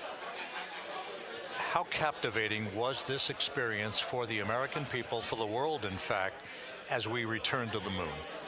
I have not been able to watch a lot of the coverage as we've progressed through the mission. I will tell you, just from my witness in Florida before launch, and then seeing the people's faces here, and then reading where I can about how things are going. I think this has been a gift to the world from NASA. NASA has given the world a gift, proving to folks all over the place, especially young people, and that to me is what this is really about. Young people, when they see what we can do when we work together, when we have teams that collaborate, that it doesn't matter how hard the problems are, we can solve them. I'm hopeful that Artemis II, as folks witness what we were able to do with this incredible crew, with this incredible team that we've birthed into the world, scientists and engineers and artists that have been inspired by this.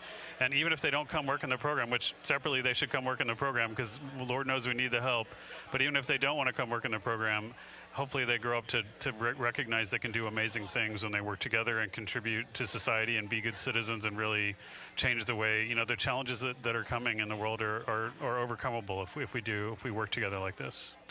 And one final question. Flying to the moon, we did it. We've done it again this past week and a half or so.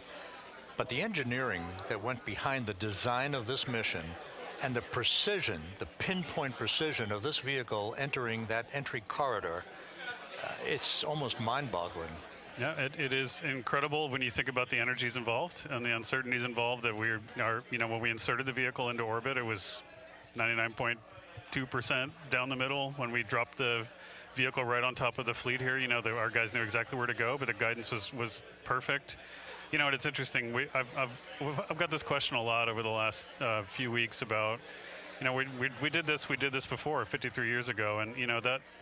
I think, I mean, it is a reasonable thing to contemplate, like what's gone on since then. And what I'd tell you is, you know, when we did Apollo, which again, the more we learn about what they did, the more magical it seems what they were able to accomplish given the technology and the learnings that they had. But when we did Apollo, the architects of Apollo, you know, Gilbert, Seaman, von Braun, Mueller, what they really wanted to do, you know, as they were contemplating what it meant to expand our range of action to the lunar surface, what they wanted to do was learn how to live and work in space for a long time. They wanted to do that first before they were confident they could expand their range of action to the moon. Now, of course, the politics of the time and the mission at the time was different, and so they had to go straight to the moon and bring people home. And then after that, the program kind of lost its momentum. But you know, after that, NASA kept moving along those paths, right? So we recognized during Apollo that reusability was going to be important. We spent a lot of money on those machines, and you know, we spent a lot of money on these machines here, even though, but we recognized that reusability was important, which is why we built a winged space plane called Space Shuttle, and then we used that reusable machine to build a space station. And we learned for 25 years how to live and work in space, and have been able to develop technologies that can enable exploration. So really, what I think is now, 53 years later, we're at the point where the architects of Apollo would have been pleased that we're now ready to actually go back to the moon and go back to stay, because we've learned all the things we needed to learn. There's a lot of people pleased here tonight, and we really thank you for joining us. Amit Kshatriya, NASA's Associate Administrator, as we begin to hoist the crew onto the helicopters to head back to the recovery ship. Thank you very much, and congratulations, Amit.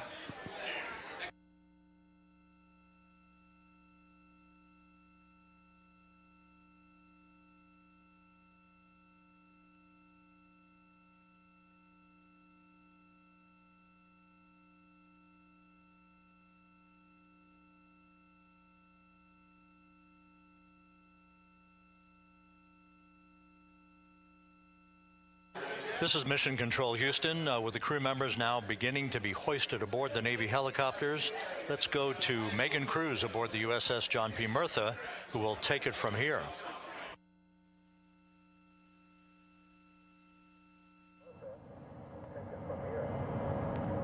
Hey, Rob, yeah, back on the bow of the ship here, we are seeing the helicopters circling Orion, the first one there, having just completed picking up the first astronaut. Helo 2 now, hovering just 40 feet above the front porch, lowering a recovery specialist out of the helicopter. That person will touch down in the front porch just there.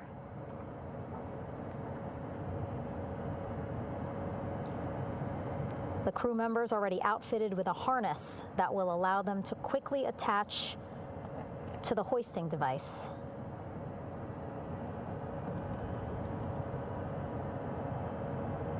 Look at the power of those blades throwing water out at the center there, the front porch, with now 3 astronauts and the recovery specialists. Again, crews already outfitted with a harness vest. And here we go. Second astronaut now off the front porch, getting hoisted into the second helicopter.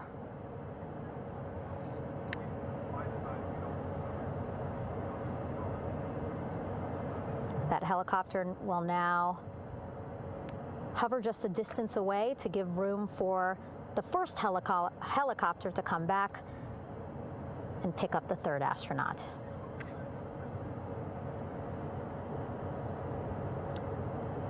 As we wait for that helicopter to come back, make its way back around, just want to mention that the President of the United States called our NASA administrator today while he was on the ship, just minutes after we interviewed him live on our coverage, and congratulated him and NASA on this history-making moment tonight.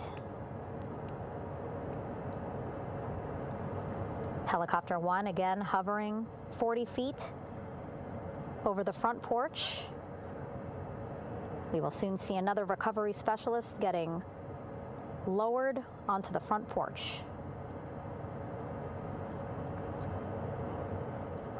Wow, imagine sitting on that front porch, the wind, the water.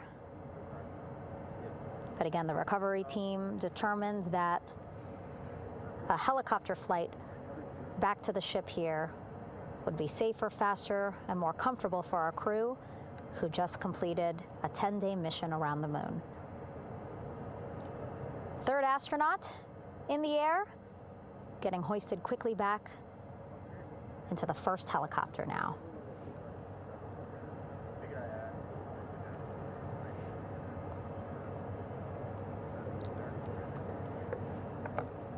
That first helicopter now on its way back to the ship here. We will soon see it land in just a few minutes. Again, all this action happening just 3,000 yards away from us, so a very quick flight back to the flight deck. And now the only person left on the front porch, Commander Reed Wiseman. That second helicopter now making its way back over to the front porch. Here it comes.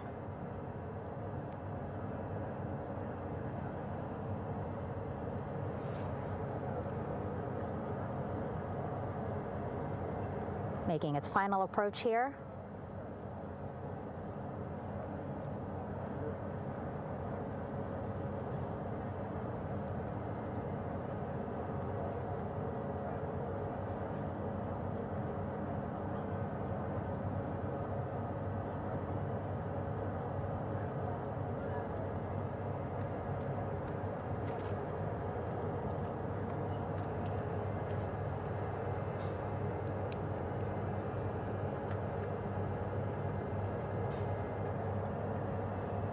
The last astronaut, Commander Reed Wiseman,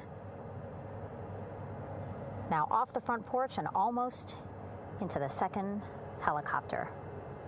Both now on their way back to the ship where we are, the USS John P. Murtha, just west of San Diego in the Pacific Ocean.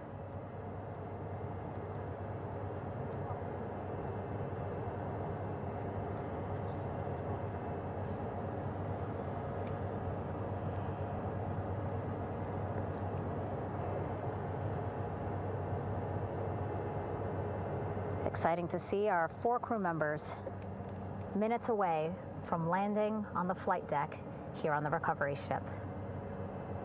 550 people on this ship, excited, ready, anxious, looking forward to welcoming this crew aboard.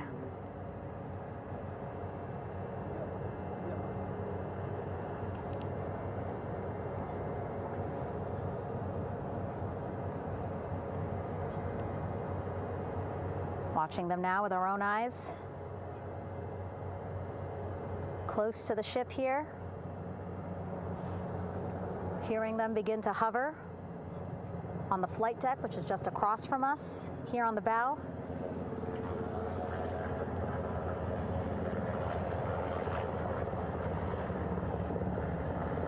The first helicopter coming in.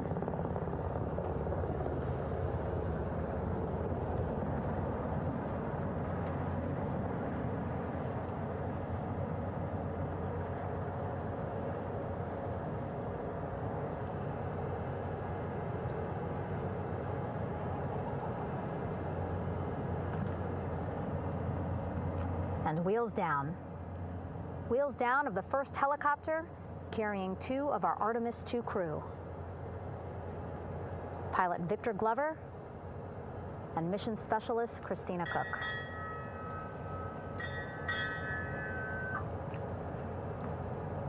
Helo 1 on deck reported on the recovery loop. Again, the mission audio loops that the recovery team are using here to communicate with one another. And an announcement just made on the ship, integrity incoming. 2 more helicopters on their way to the flight deck, one carrying the crew, the other, one of our imagery helicopters. Again, kudos to our imagery and aerial teams for giving us these beautiful views of history in the making. Set amid a gorgeous, soon-to-be sunset here in the Pacific Ocean.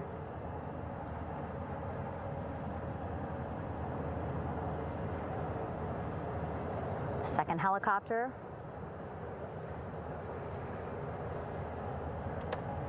making its approach of the flight deck.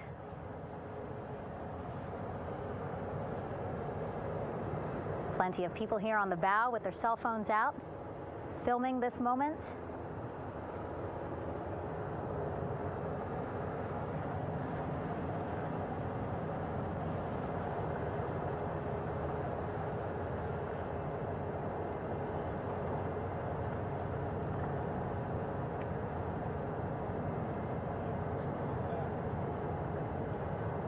Some impressive flying here by the Navy,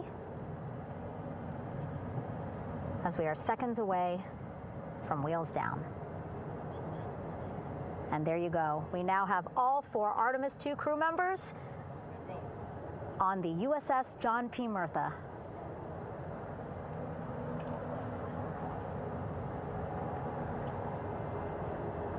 I'm sure they're happy to be out of the water and on this recovery ship with, again, 550 people on board, ready to welcome them home. But first, as we've been saying throughout the broadcast, just making sure the crew feel good.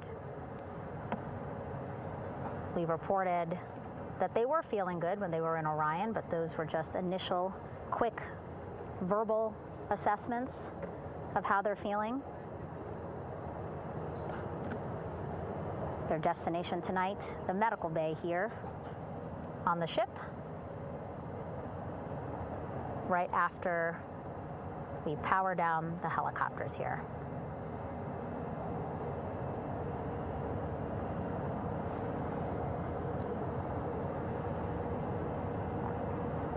The team on the flight deck working quickly but methodically.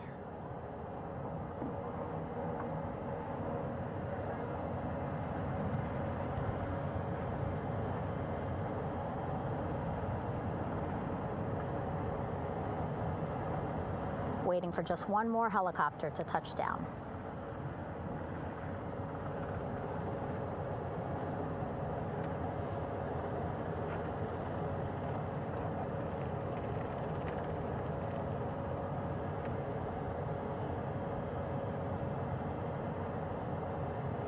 Very limited personnel here on the flight deck. Restricted maneuvering doctrine is in effect. As that third helicopter touches down.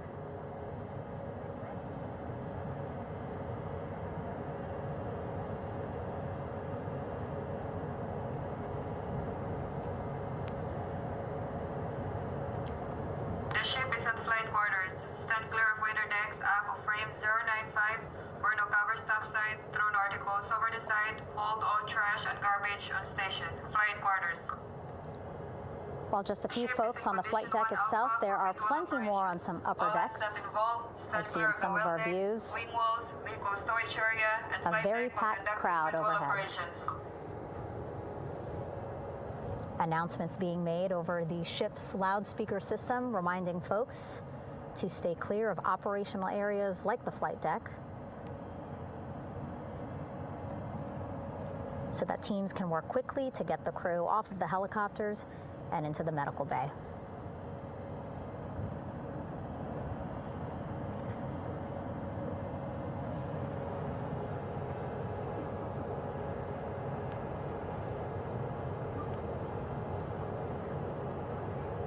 Splashdown today, 5:06 p.m. Pacific time. We are within 2 hours of that splashdown time, and already we have all 4 crew members on the flight deck of the USS John P. Murtha.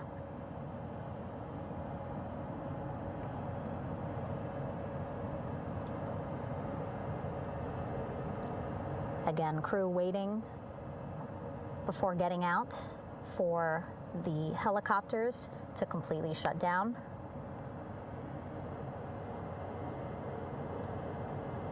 Safety, of course, very important to NASA and the U.S. military.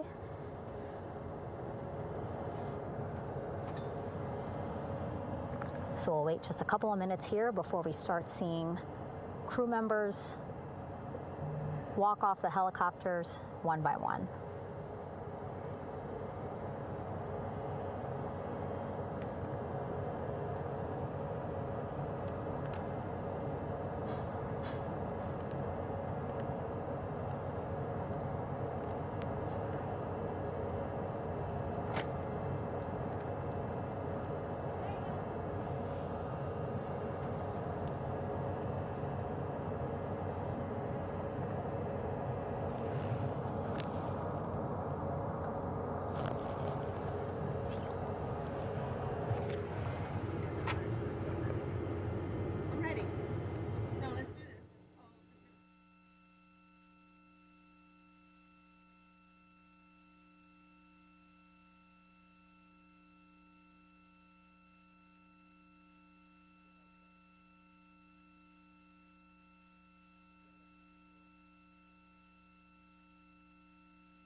All right, and now here we see pilot Victor Glover and mission specialist Christina Cook sitting on the edge of one of the helicopters, looking in great spirits. That familiar smile and laugh from Victor, I can see it from here. Christina, I'm sure, feeling the same way, just blocked a little bit by our camera here, but we'll see her here shortly. A photographer taking their pictures. Victor saluting folks on the flight deck. They look like they're in great spirits. Happy to be home, I'm sure.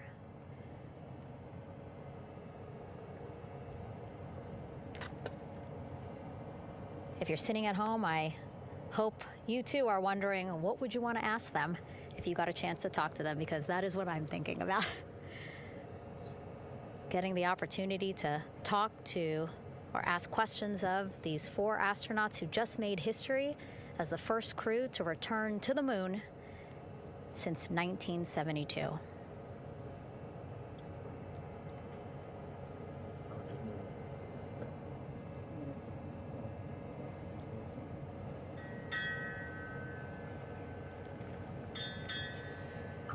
Oh, there we see Christina there, also smiling. Finally peering out, waving at the cameras. Hello to you too, Christina, yes.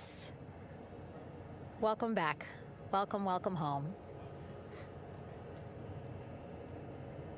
A loudspeaker announcement on the ship saying, "Welcome home, Integrity."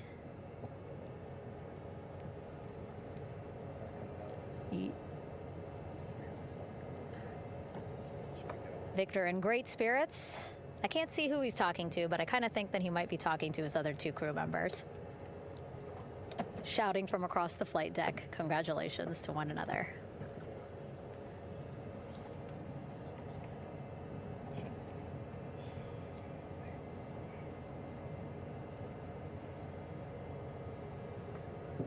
And so now we see some Navy personnel walking up to the helicopter. This is again the first helicopter carrying pilot Victor Glover and mission specialist Christina Cook. Both have taken off their helmets now.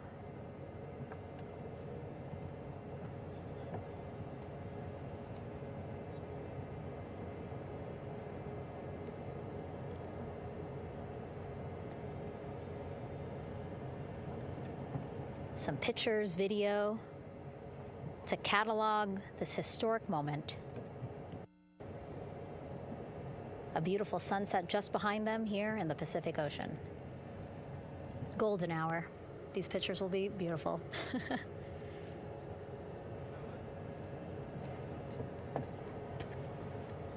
Now we see NASA Administrator Jared Isaacman. He is on the flight deck, as well as Flight Surgeon Rick Schuring walking over to Victor and Christina first. We saw the administrator walk over to the other helicopter, which is carrying Commander Reed Weissman and Mission Specialist Jeremy Hansen. We heard from Rick earlier in the broadcast. Again, he said he's going to be out there on the flight deck to do another initial assessment of the crew, ask them how they're feeling, anything bothering them. But again, from what I'm seeing, they look like they're in great spirits and feeling pretty good for folks who just traveled 695,000 miles from Florida to the moon and now here to the Pacific Ocean.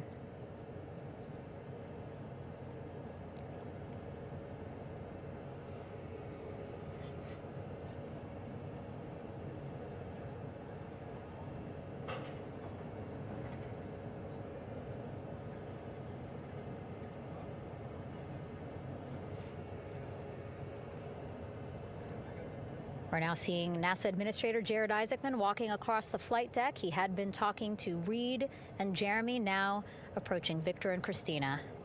A hug from Victor, a hug from Christina. What a moment that we're getting to experience together.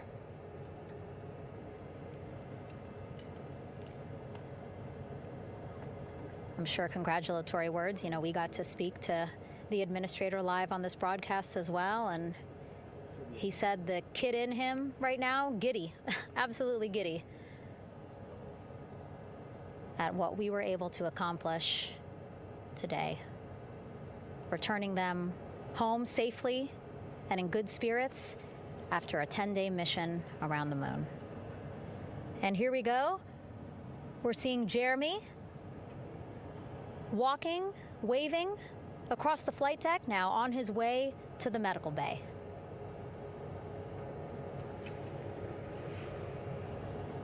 It's a short walk, less than a minute. Again, that's why the recovery team decided to use helicopters to get them on the flight deck for that short walk to medical bay. And now on the flight deck, we see the chief of the astronaut office, Scott Tingle. Rick Schuring switching places. He's going over to the other helicopter. Big hugs from Victor, Christina to Scott. Again, a gorgeous sunset setting the stage for this recovery tonight.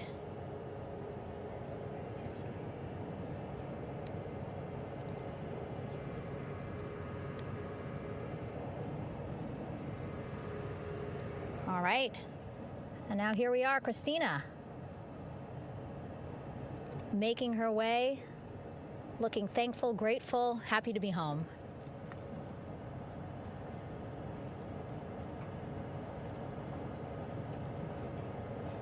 You can see she's looking up. Again, lots of people, just a few levels up off the flight deck, welcoming her home.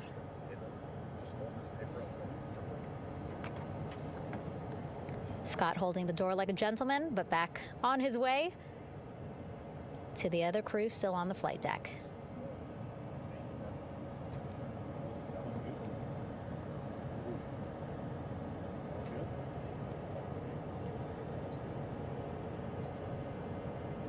So still on the flight deck, Victor Glover and Reed Weissman.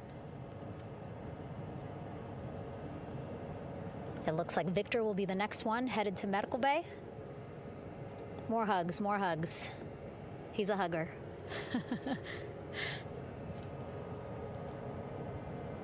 Victor looking good as he walks across the flight deck. NASA Administrator applauding. Victor applauding for all the folks on the ship with him who played a role in their safe return today.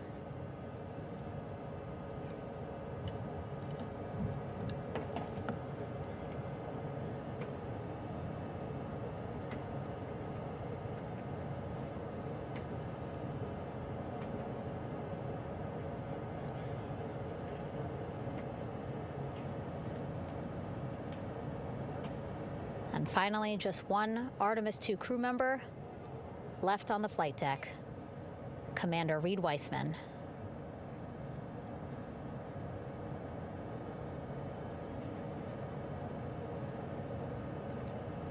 Applause from the group there on the flight deck, I'm sure, as well as on the level just above them, packed with people. Reed looking good as he takes his steps towards the medical bay.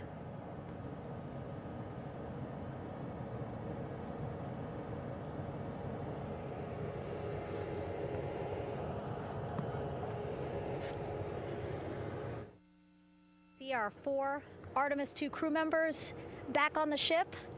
Again, now they will head into medical bay, where they will be assessed by flight surgeons from both NASA as well as the Canadian Space Agency. A more in-depth assessment. When they get to medical bay, they will each have their own nurse. They will be helped out of their suits. And then again, we'll check to see that they're feeling good. Make sure it's not just adrenaline, but that they are feeling good from their long journey back from the moon. Beautiful shot of that sunset, illuminating our flight deck.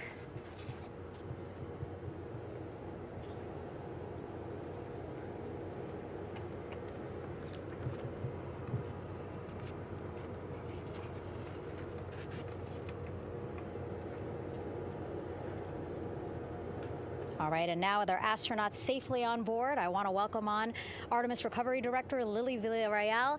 Lily, I don't know how you must be feeling right now. Ecstatic, relieved? So ecstatic, relieved. Of course, we still have to bring the capsule into the well deck of the ship, but this is a major milestone to have the crew here on the ship and in medbay. You know, our team has been preparing and working really hard, and I'm just so proud of them all.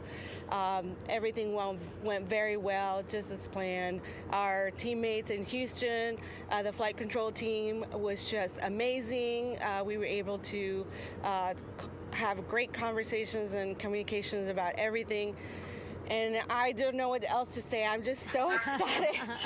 It's such a wonderful feeling to get to this point. Again, we still have to get the capsule, but this is huge for all of us in landing recovery, and I couldn't do this without my team, and of course the full support of the U.S. military. There's going to be lots of, you know, high fives when we get the capsule back in, and I'm so happy that the crew's doing well, Orion's doing well, and you know, thank you for, you know, for everybody watching. Yeah, it was great to watch the crew come back to the ship with you. How were you feeling when you were seeing them looking so happy to be home and feeling really good? You know, the funny thing is that we had video of them from inside the Orion vehicle. They were like that from the beginning. When we opened the hatch, they were already out of their seats, having a good time, waiting for us to open the hatch.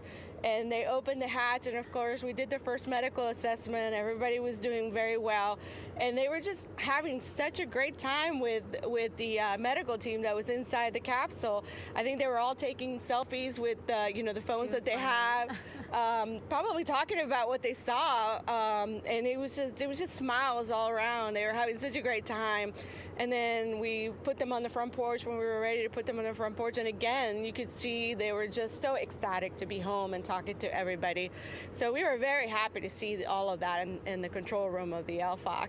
How remarkable is that? Again, if we think about their journey, the 695,000-mile journey around the moon and back, coming back at 30 times faster than the speed of sound. I mean, how remarkable is that they are in such good spirits? I mean, this is an amazing crew. I think you guys have seen it for the past 10 days. They're wonderful people, and we're so happy that they brought us along on that ride. And I can't wait to see all the additional videos and pictures that they have that, you know, we'll get a hold of now that they're back on the ground. And I can't wait to hear how, you know, a little more than what we saw on the press briefings from the crew about what they saw. It's just fantastic. You know, some of my favorite people during this 10 days was the science team and how excited they were. And so this is exactly how we feel in the landing recovery team when the science team went, oh my goodness, when they heard all the discussions about the moon. This is exactly how we feel now in the landing recovery team. We're so ecstatic. Yeah. Again, we have to recover the capsule. I want to make sure we don't forget about our Orion. Lily's all about business. She's thinking about what's next. But yeah, speaking of these 10 days, I mean, we have been along for the journey with them, live with them 24/7 for 10 days, and just really seeing the engagement that we've gotten from around the world. What do you hope people take away from this mission? I think that's fantastic. So, you know, my story was that I went to the Kennedy Space Center. I was born in Colombia. I was 10 years old when we moved to the United States, but when I was 7, my family took me to the visitor center, and that's when I learned about Apollo. And we went to the moon, and I learned about astronauts, and that story was what really fueled me to want to do STEM and want to be an astronaut. And I think that this Artemis program is going to do exactly what, you know, what girls, you know, my age back then is 7, young people right now, girls and even like young men, obviously. But we want to empower people to know that you can do this, right? If you want to come and work for NASA, if I did it, they can do it. And Artemis program is just going to inspire everybody. And I'm so happy about that. Yeah. Like Apollo inspired me. Thank you so much, Lily. Really appreciate you being here. As you said, still a lot of work to do. 5 to 6 more hours to recover Orion that's still out in the water. So I'll let you get back to it. But you had beautiful words to say again. We hope that this inspires people. We hope that you come and join us at NASA and accomplish great things with us in the future. Back to you, Rob. Thank you, Megan, and safe sailing out there in the Pacific. Here in Mission Control, it is now all quiet. The team of flight controllers and all their support personnel have left the room to enjoy the aftermath of a textbook touchdown by Integrity that splashed down in the Pacific right on target to complete this historic flyby of the moon, the Artemis II mission. With that, we'll wrap up our coverage for the night and point you to a post-splashdown news conference in 15 minutes at 9:35 p.m. Central Time, 10:35 p.m. Eastern Time, where managers will discuss the return of the Integrity spacecraft and the completion of the Artemis II mission. With that, we'll wrap up our coverage for this evening and historic mission in the history books. This is Mission Control Houston.